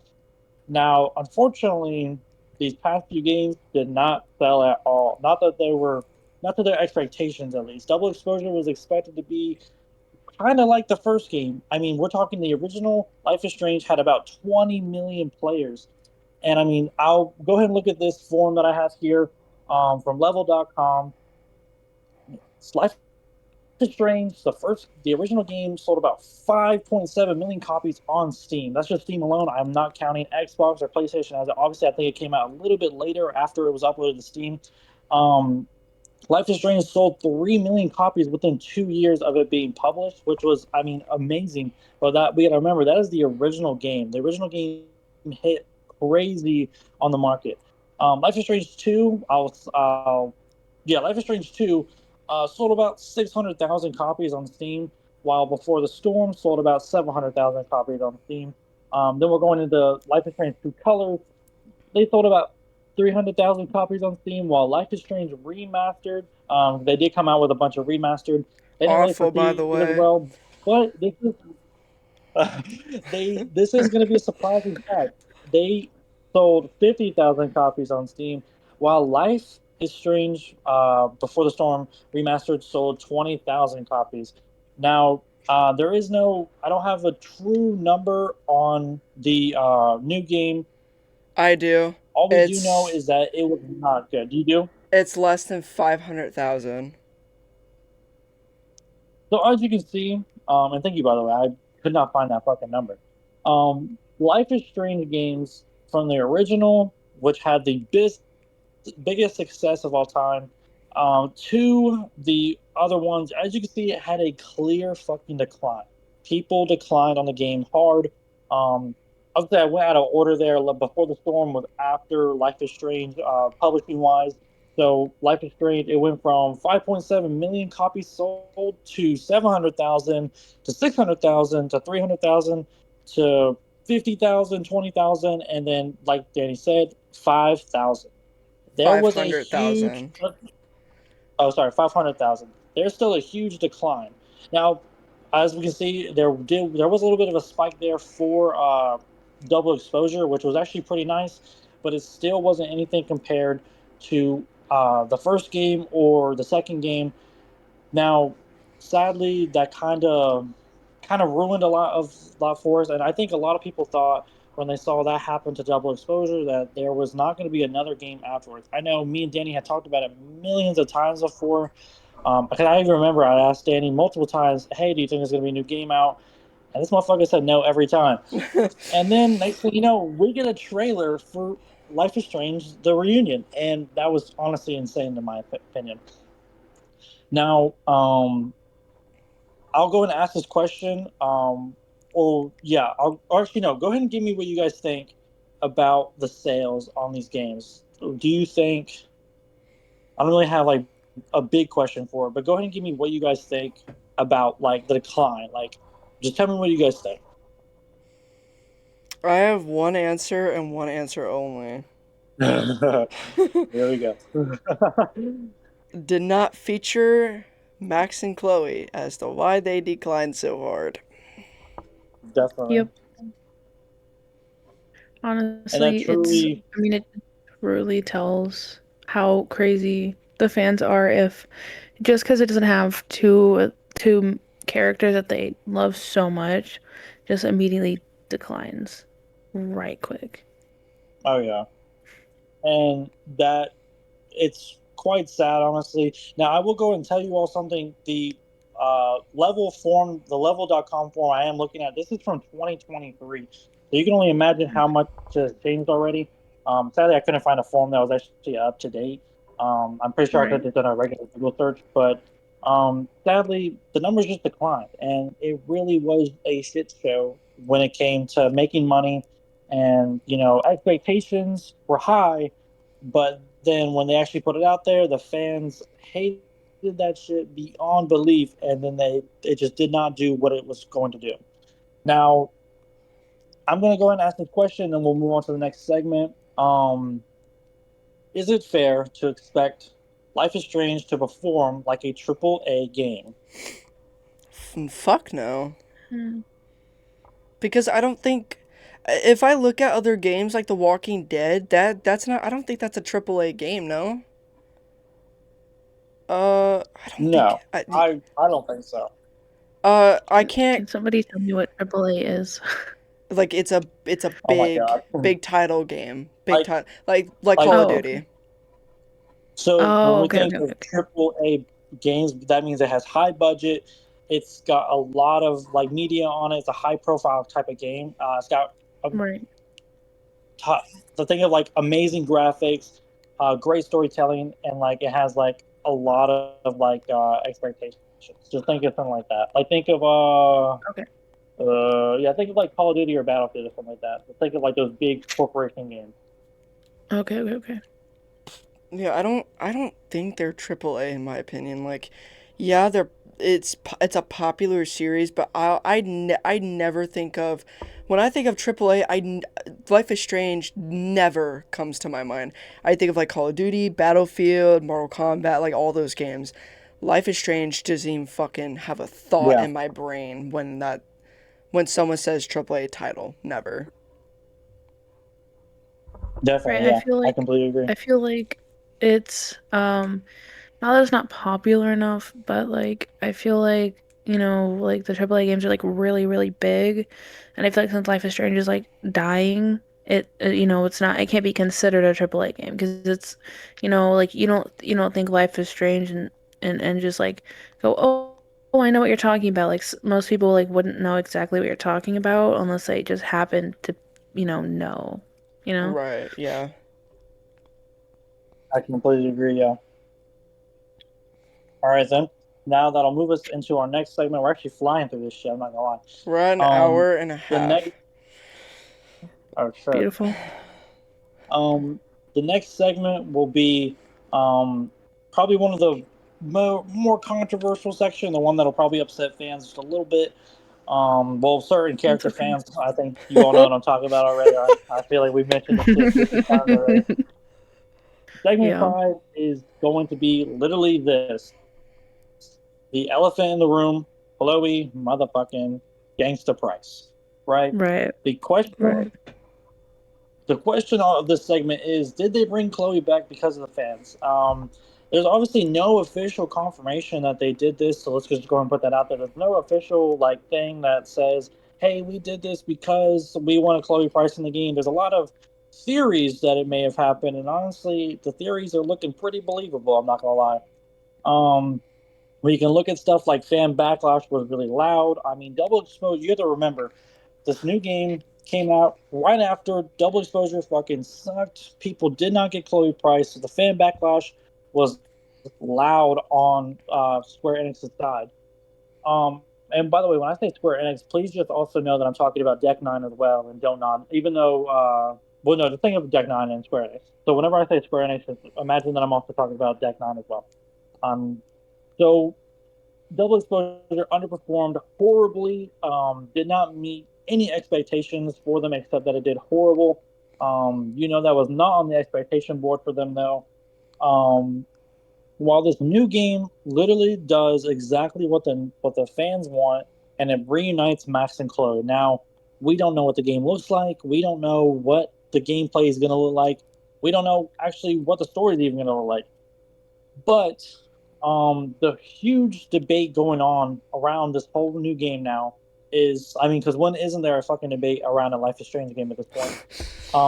Is it creative redemption or is it corporate damage control? Is this truly Square Enix trying to bring back this amazing storytelling game, or is this Square Enix trying to clean up the streets after the horrible shit fest that was Double Exposure? Um, so how do I put this?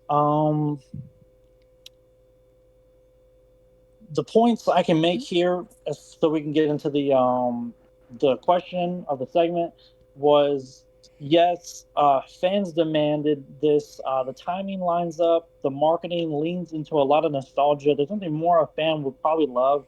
If you think about the top five things that fans love when it comes to games, nostalgia is definitely in there, um, or maybe a top 10. Who knows?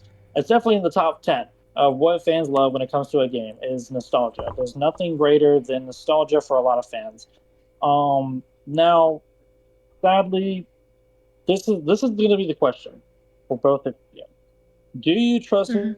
this reunion, or does it feel forced? Honestly, if we just look at the facts, I feel like it's forced just because they were trying to mend what happened with the last game, trying to make the Chloe Price fans happy because, they were hella mad that, she wasn't in a game. So I think they're just trying to clean up the mess that they made, and they just forced them to be together this one final time just to get them to shut up and stop causing issues and just have that one final reunion where they can just um, get through everything they have to get through and finally end the story the way it needs to be ended so that, we can be over this. Because, I mean, if, there's no way they didn't do this for the fans in specific. I mean, they could have tried to use nostalgia to bring back the whole Life is Strange series, but I feel like it's more of just trying to appease the fans just so that they can get more revenue based off of looking back whenever they had Chloe and Max together to begin with. I think it's just a quick cash grab, trying to, appease the fans at the same time. I Do you feel like this is agree. like the nail in the coffin Okay. moment? Yep. Oh, sorry, my Yep. bad. All right, so now I Danny. I agree to disagree on that one. I think I disagree with the majority of what you just said. Um, Mm. this so reunion, although at the time we didn't know that's what when this game was coming out, what it was called. There was always going to be a second game because Deck Nine had a contract to do two games with Max. So this next game was always going to happen. Now, whether bringing back Chloe was forced or not, probably was. It more than likely was. Do I think that's a cash grab? Fuck no. I do not think so. Absolutely fucking not. Because if that was, and they would have had still the same fucking writer for double exposure, they would have went through with that fucking bullshit MCU universe that they were trying to pull. Well, the writer anyway. And they would have had so much more from double exposure into reunion in terms of writing. However, that's not the case. while this second game was always going to happen, however, we always worried what the writing was going to be. Um, and I think them saying, "Oh yeah, the before the Storm Rider is back, it's gonna cook. It's gonna be good," in my homebody opinion. And I think while nostalgia, yeah, I probably, um, but at the same time, I think Chloe was originally supposed to be in double exposure before the writer said absolutely fucking not. So in a way, I don't think this is appeasing. I think this is like a continuation of a plan that was already supposed to happen in terms of double exposure, where Chloe, I believe, was supposed to be in the game, but they kind of just cut that. Uh, and I think it will tie in and end their story for good. Now, whether this will sell well, I'm not sure. Because you have the people who wanted Chloe back are now bitching because of really her appearance. And that's really all they're complaining about. I think for Square Enix is probably corporate greed, probably money, but I think for Deck 9, I don't think it's that. I think it's they want fans to trust them again. I want to trust them again with this game. I want Reunion to be good. I think it will be good. I think fans will, I hope, will be happy with this. And I don't think it'll end up, at least for some of us, the way it's gonna be, because obviously you can't, again, please everybody. And I think for nostalgia, bringing Max and Chloe back in general was nostalgia. That was the whole point of double exposure before a writer changed everything. Definitely, and and you're kind of answering the next close to the last segment that we have here. Obviously, Square Enix. I mean, the company is known for having top seller games, Final Fantasy, Kingdom Hearts. So this definitely took a blow. This definitely took a low blow. It definitely took a blow to their pride and their. Not gonna say they have an ego, but they definitely, they're known for making popular selling games or owning popular selling games. So this definitely probably took a blow to them, and they were definitely not expecting like the tsunami of just hatred coming at them with this game. So we're gonna go into close to the last segment, segment six. This is gonna have two questions in it. And again, Danny was kind of already answering it. I'm already kind of guessing what his answer is going to be in this one. Um, will the new game succeed or fail? Now, the case that can be brought for the viewers, for you all to think about while they answer this. Here's the optimistic case if you kind of are having high hopes for this game. The Max and Chloe reunion. People are wanting to see these two get back together. Fucking mega reunion right here, like fucking Batman and Superman teaming up again. Fucking Iron Man and Captain America joining forces once again. Like, this is what this shit feels like right now. And then there's the clear emotional hook. Obviously, there's going to be amazing storytelling, as we've seen in pretty much every single Life is Strange game. There's always been that hook that pulls on your heartstrings and just makes you get, whether you like the character or not, it just makes you get more involved in the character and just makes you like them even more and makes you really connect with them on a personal level. The trailer actually was received pretty well from what I've seen and from what people have reviewed. The trailer was actually received not horribly. It was actually received pretty well. I mean, the trailer wasn't even bad either. The trailer was actually quite exciting to watch. If you actually want to watch the trailer, because again, you really should. Danny actually reacted to it on his channel, so if you want to go watch that now. I'll link it in the And description. like I Everything said, we mentioned, I'll link it down below. yeah, perfect. And like I said earlier, nostalgia is powerful. Like, it is a top 10 gamer thing that we think about. We love nostalgia.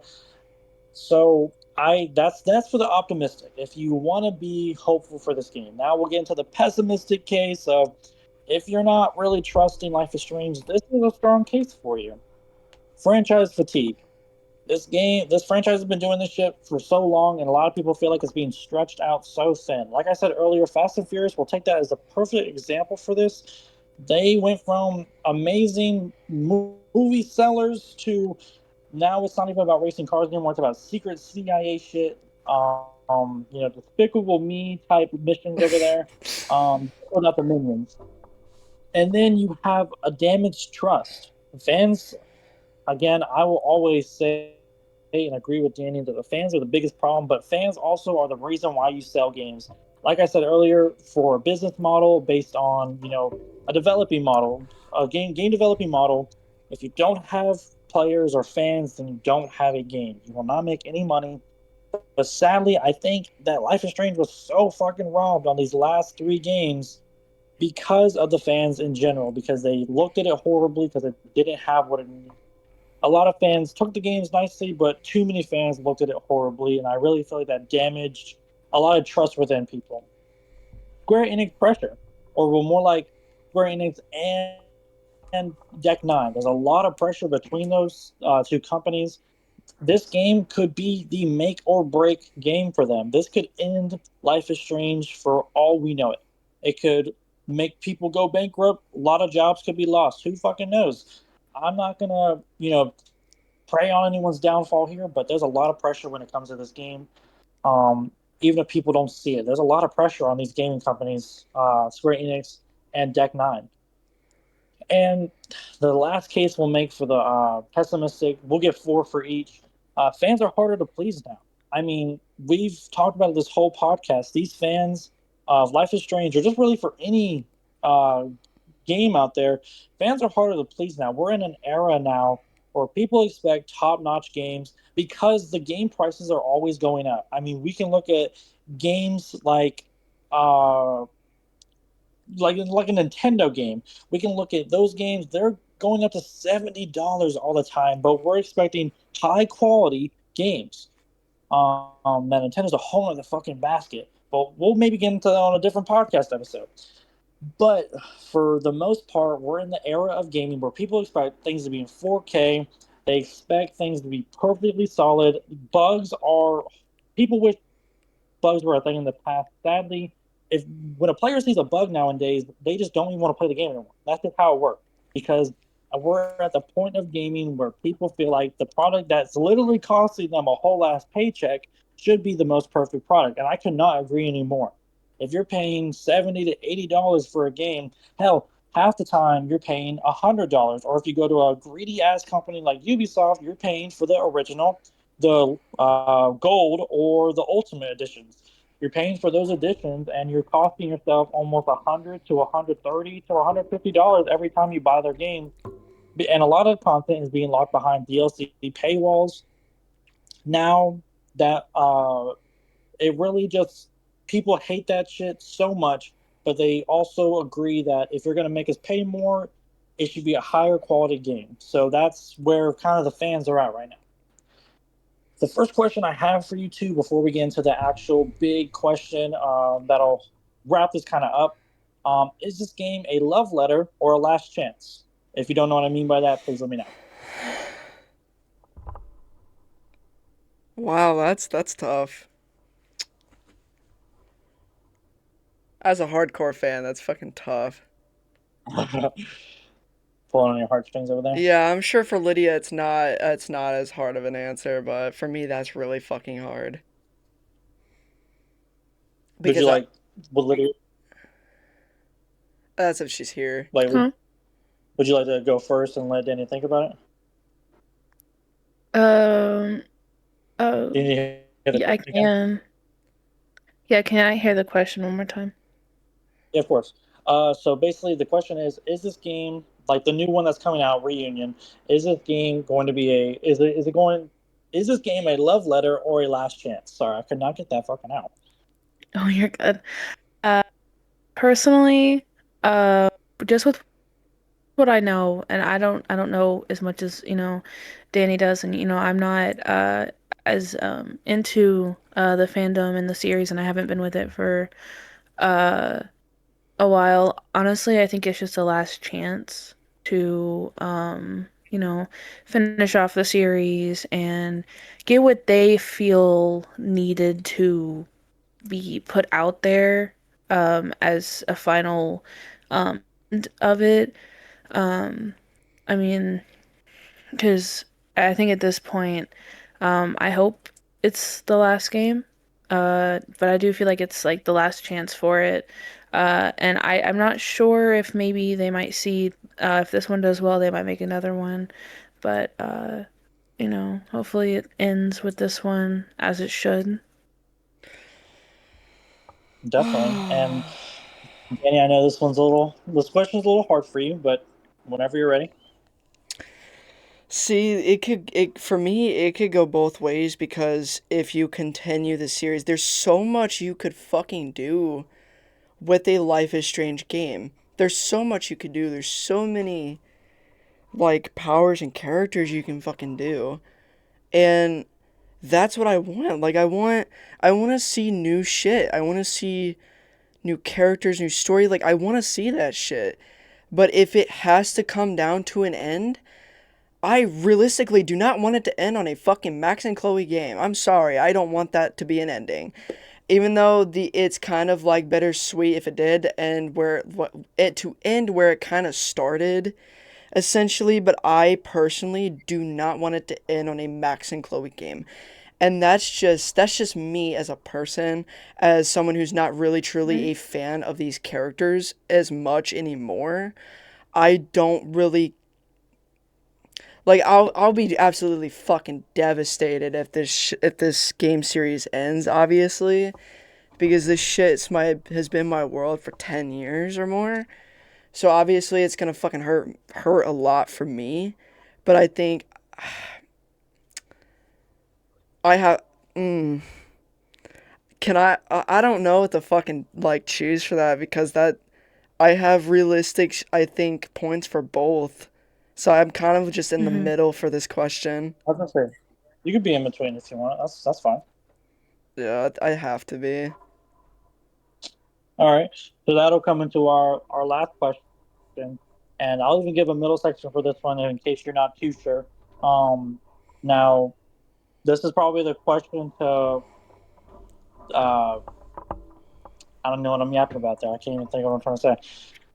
So basically, the question is: do you think that this game will have success, moderate success, or do you think that this game will be a failure? You're pretty much giving me your prediction on it, and if you could, please tell us why.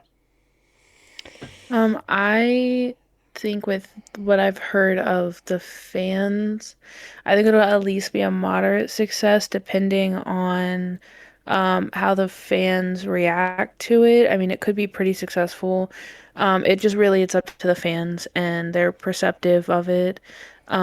And like their thoughts based off, how the game runs, the way the characters interact. At this point, it's just up to chance. But I personally think it's more of a moderate um, success out of anything. Because it could go either way. But I don't personally see like a really big success from it. But then again, I'm not, really in the fandom, so I'm not quite sure, where all the fans are like lying right now. Right. For me, I have to agree with the moderate success just because of if the I know where I stand with it, and I know where obviously where a lot of fans stand with it, and obviously I've been in the groups, the fandoms, are obviously the whatever I just fucking said. Um, I've seen high hopes for it. I've seen so many people pre-order. I've seen so many people hype for it. How I even bought the collector's box. That was $100 some. Um, I think it could be both ways, like she said, moderate, because it could go both ways. But I do think that with hopeful of better writing and people are excited that Chloe's back, I think it'll be a good run. I've granted, yeah, I've seen some not so good remarks, but I've seen more positive outlook than I have like anything else. Across all boards for me on socials. So I have high hopes it'll perform extremely well. Um, Now, will it please everyone? I don't doubt it will not. Um, I think people would nitpick, and that's probably going to be the most irritating thing for me. Is I hate people when nitpick little things that aren't even important, and I'm already seeing that about fucking Chloe's character model specifically.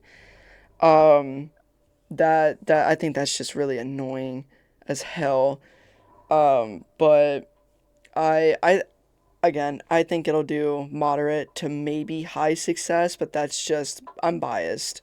So I'm just hoping for the best on this game.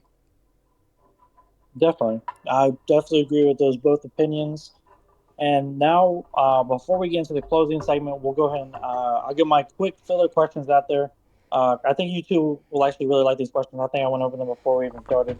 Um, the first one, and Shit. you guys have kind of been answering these questions while we were talking about this, but of course, it's always better to get the clear answer than just to have like the jumping around answer.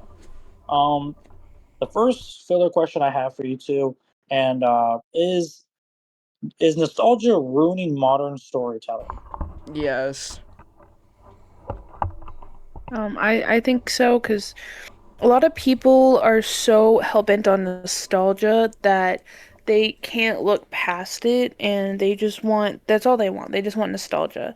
But sometimes for new games you have to get away from that to make a new something new that can end up being nostalgic for a different group of people. And most people um don't really want to do that. They don't want to play that because it's not like they remember. Clock it. But Definitely. that's how you get more fans, new people. Like I think it genuinely is ruining it just because everyone's just really wants to be nostalgic and that's just it's really popular, but you gotta branch out.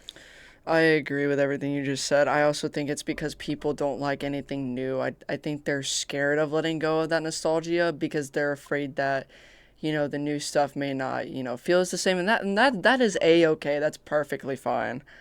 But I do think giving stuff a good chance and playing it for yourself, you may find something like that, or you may like the new stuff, and that'll become another piece of nostalgia for you. Definitely. Right. And to give my thoughts on the question, I will always say what I've always said about any game like this, and it's always the best and worst thing a game can do is evolve. There's a lot of times when a game will take a new step in a direction when it really shouldn't have or even needed to. While there's games like Life is Strange that I think really needed to evolve and just take a new step in a new direction. And I think with Life is Strange 2, they definitely did that. And that's why I think I even got more hooked on Life is Strange, in my opinion, because, after playing Before the Storm, on the Switch, which I never recommend anyone here do, by the way. Don't play that shit on the Switch. Don't ever play Life is Strange on the. I mean, don't get me wrong, it looks beautiful, but holy switch, like that. The graphics are don't do it. Just buy a PC, bruh. Add on to But that, never buy the remastered edition.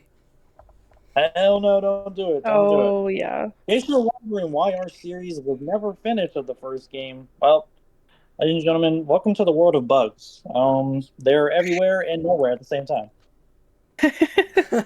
Keep in mind, keep in mind, Max Caulfield cannot get a big ass tractor motor off of a trapdoor. No, she can't. And every time it happens, that bitch floats through the fucking podium and ends up on the ground in the hay.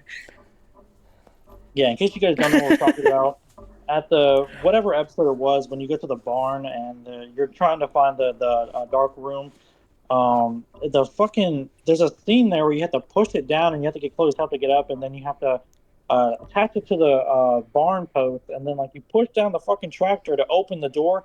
Yeah, whenever we went back down there, that shit was not open, and there was just no option to open it. So thanks, guys, for making Danny waste money. Also, not Appreciate you not out not there. to mention, not only did I waste money, for the people who are about to say maybe it's your PC, no, My specs are up to fucking date. It's the most powerful I think you can have right now on the market, by the way. And that's not me flexing. That's a fucking fact that I have. I just paid almost 3 grand for this computer. Okay? And um it's not my fucking computer at all. It's the game. And not everyone is always going to have the same fucking bugs.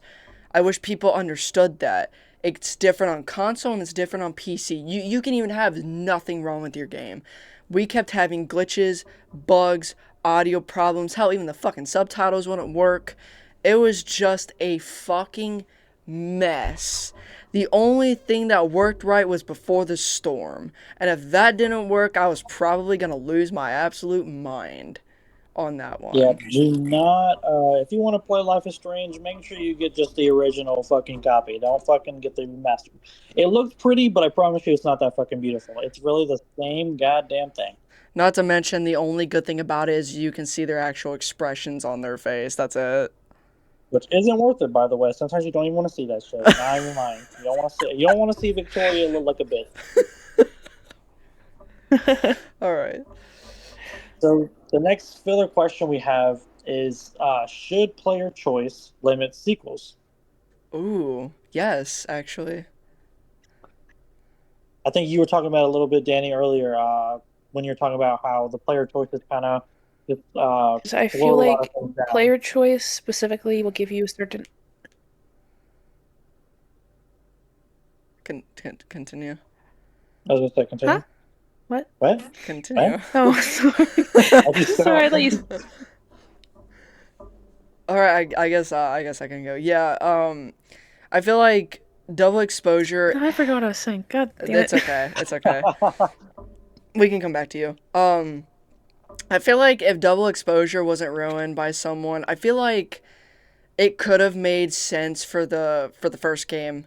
But then again, if you're gonna make a sequel and it's got multiple endings, I always say choose the ending, especially if there's more than two. Choose the top like two fucking endings that are the most popular, and go with that. That's for Life is Strange 2. However, for Life is Strange 1, they could have done two sequels for both of the endings. I think I would have liked that a lot better than Double Exposure and Reunion. But I'm not going to complain because we got brand new games. But I think for sequels, I think it shouldn't be a thing. I mean, unless you're The Walking Dead, then that's okay. Um, and I think it kind of just like almost ruins the impact that the game has. I mean, for sure, for Double Exposure and the first game, I don't think either ending was respected. Even though a lot of people like to scream that the ones who killed Chloe got their ending. It's like, this is not our fucking ending. I don't know what you're talking about, but neither ending was respected, and now with Reunion, both endings are kind of being respected. One more than the other, obviously, but I think sequels are a shitty idea. And I think if you were to ever bring back characters, please make them a fucking cameo.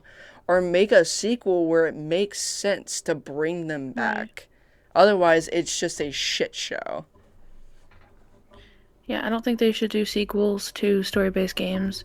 Choice-based games, unless they do it the right way. Like, if you're going to have two endings, make sure you have two sequels for both endings, just so it makes sense. Or like you said, where um, Which one I did you got need? this. Which one did you need me to repeat? No. I got it. Hold on. Let me cook. Okay, I can't cook. Which part did you need me to repeat? I don't even know. My brain's Okay. blank. Oh, holy answer. Basically, I agree with what you said, is what I'm getting at. Okay. Okay, well, I'm glad to hear that. It's Uh, like that one kid when you're doing like a school presentation on the board, like she just like, yeah, I completely agree with what it says on the board. Yeah, yeah. I forgot my lines, guys. I don't it's know what okay. It's Like, happened. okay. I'm We trying got to- it. I think what people should follow if they're gonna make a choice-based game, look at The Walking Dead, for example, right? That game series is probably one of the most iconic and best game series in terms of choice-based I have ever fucking laid my hands on. Okay, that was my childhood.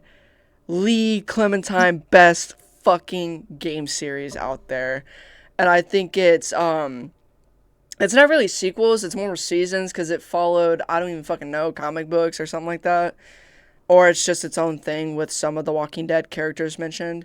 But I think they did it perfectly with their games because while they had a new character to follow, neither season felt like a sequel to each other, if that makes sense. They all combined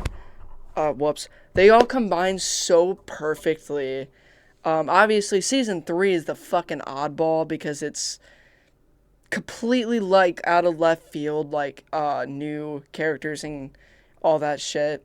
And Clementine wasn't the main focus of the game. She wasn't the main character. She was a side character, and you didn't meet her till way later, on in I believe the first episode. Um, I feel like people should, if they were to make a choice-based game, look at that one or look at Detroit Become Human that has no sequels and sells, I think, 1 million copies each fucking year it goes on sale or more. It actually sold 1 million copies during the Christmas sale, which that's crazy to think about.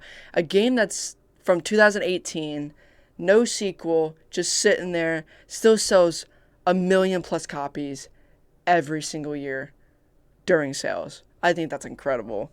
Um, I think Life is Strange is going in a direction. I don't think it really knows where it's going, but I think in order to kind of just save it, quit with the fucking sequels of characters we don't need.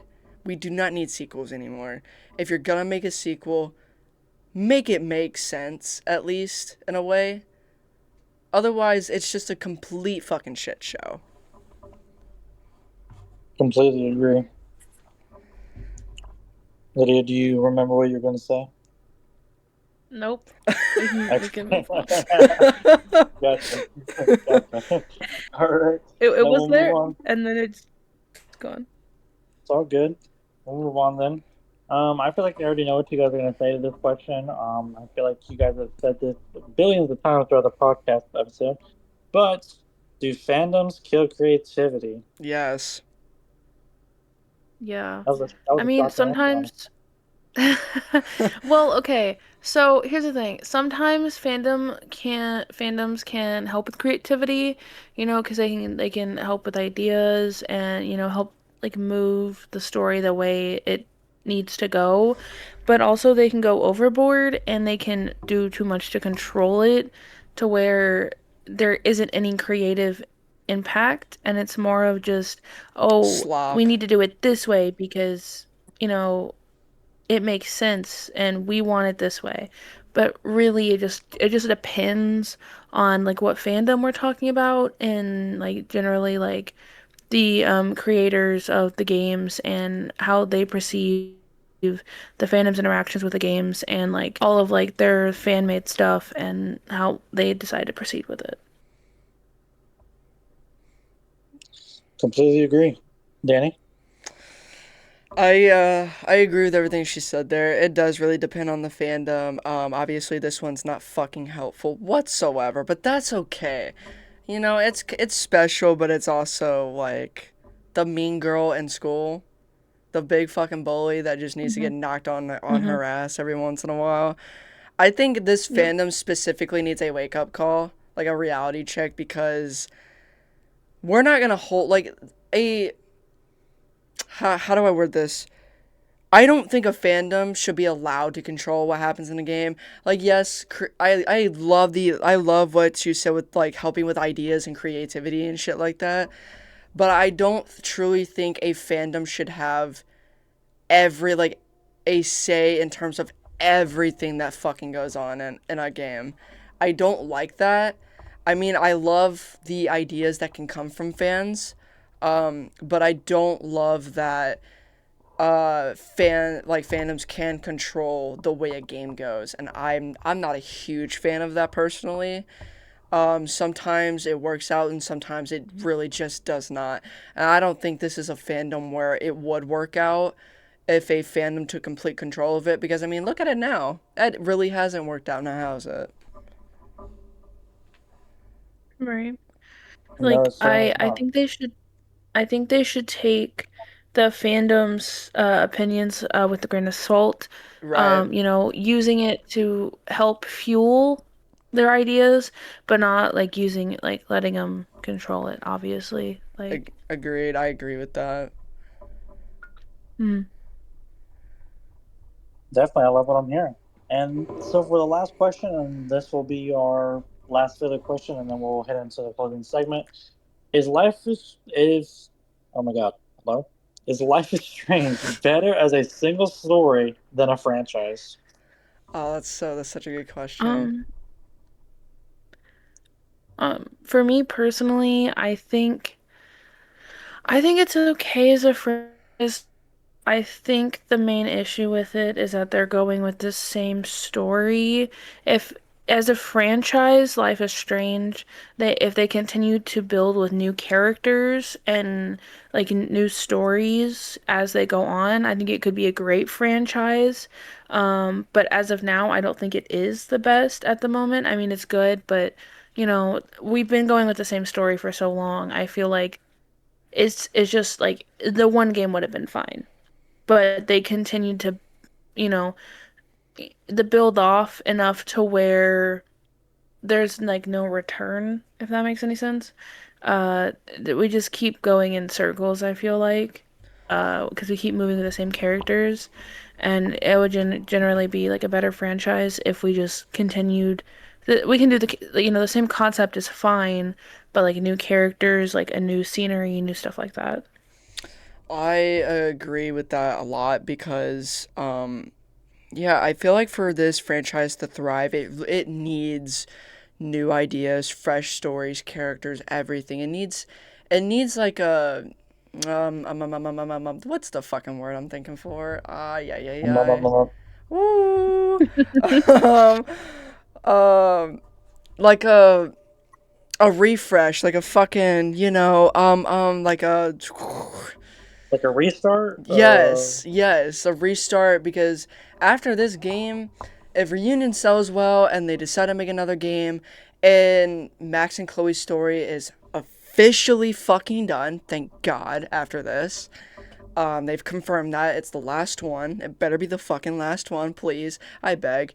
Um, it's essentially a restart because we're not seeing these two bitches anymore. We are getting new characters, new story, new everything. That's if they don't fucking touch Sean and Daniel's story. Like, I'm cool if they touch, like, Alex's from True Colors. Her ending was kind of open in a way, because, yeah, I'm not gonna say anything else. But yeah, it was kind of an open ending for both, because there's two endings to that, but, it doesn't really change anything from one another. I wouldn't mind seeing more from Alex and Steph. I wouldn't mind seeing hell, Captain Spirit, Chris. I cannot play that on Steam. I don't know where the fuck it's at. I can't play it on Steam, unfortunately. Or else I would have played that before we played episode 2 of um fucking Life is Strange 2, because Chris is important to the second episode. But I wouldn't mind having a game based off of Chris from Captain Spirit. Just not Sean and Daniel. Hell, I wouldn't even mind a game based off Rachel Lambert, guys. I don't know about you, but I think that would be a fucking awesome game. Learning about her from her like perspective. I wouldn't mind a Kate Marsh game. Can we bring the goat Oh, back? bro, don't even.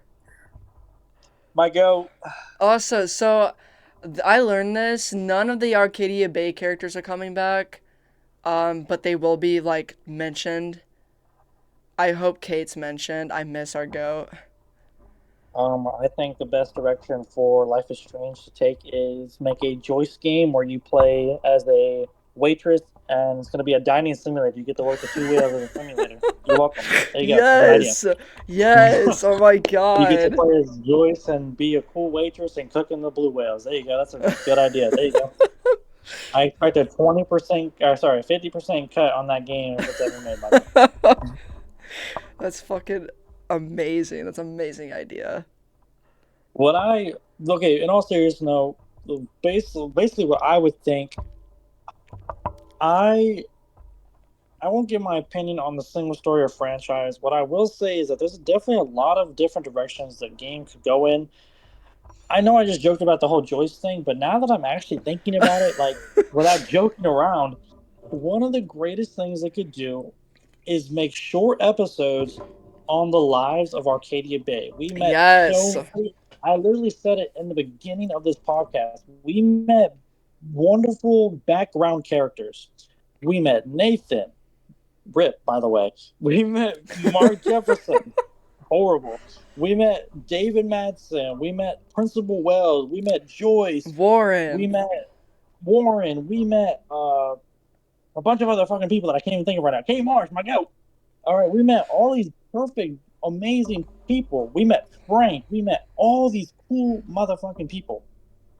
But you're never going to know what their lives are anymore because that whole series is gone. So I think, in my opinion, if I was Square Enix and or, Deck Nine, I'm making a game called The Episodes of Arcadia Bay.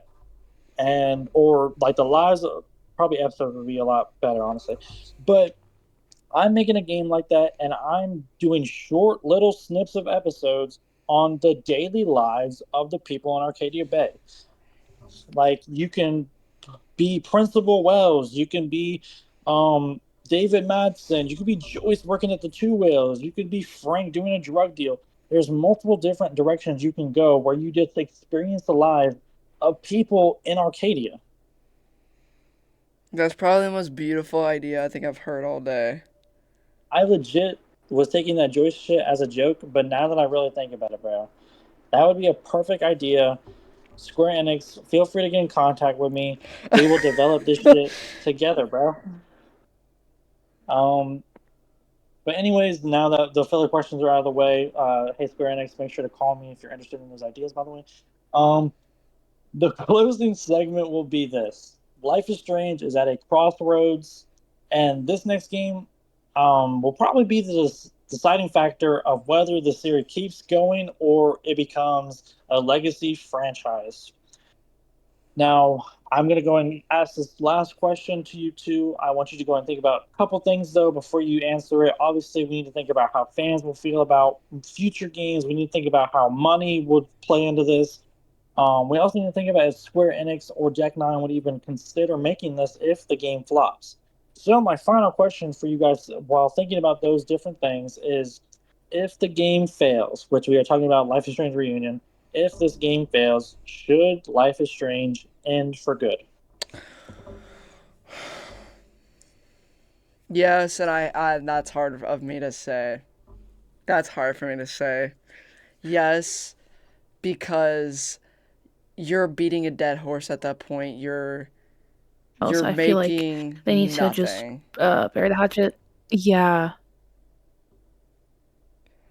Coffin And in the nail type of situation. like Yeah. I think at that point it's not worth the trouble. Definitely not.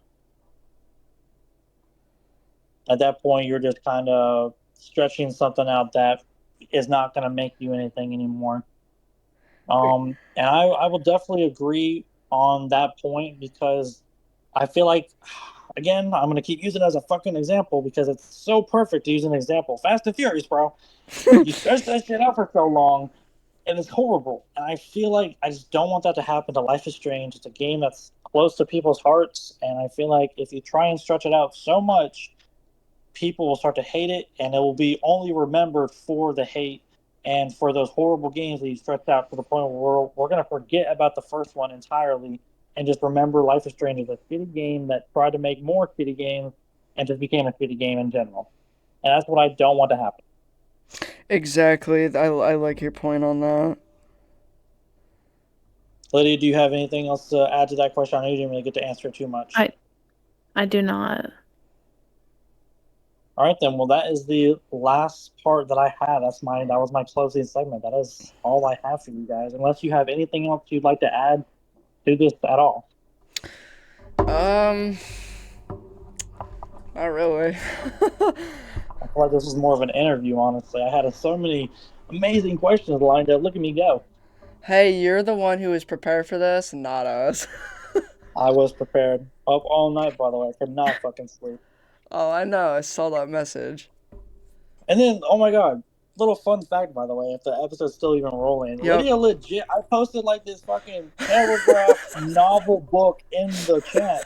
And Lydia responds immediately saying, I'm not going to read that, by the way. Like, what the fuck?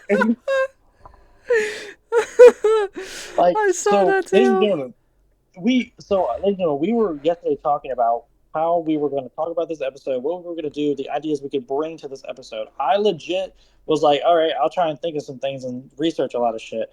Well, I'm legit putting a whole, like, you can make a book out of it. I'm legit putting a whole book into the chat to let them know what I have planned, what I have researched, what I have to discuss. And you know what? Before it's even read, Lydia legit texts in that group chat saying, by the way, I'm not reading that. And it was like, bro, Okay, I just so copied and pasted that. listen. For context, I did read it, and I did send it after I read it. So, and also, can we note that it was like 2 or 3 in the morning when you sent that shit, and I was like, We don't need to note that. We're gonna cut that out of the video, actually. No, but literally, I even had to like copy and paste it because fucking I don't want Discord to will read not this, allow and you that to. there was a lot to read, but I still read it because I was interested in what you said. I'm a very interesting person, but I had to copy and paste that shit because Points. Discord So I was like, dumbass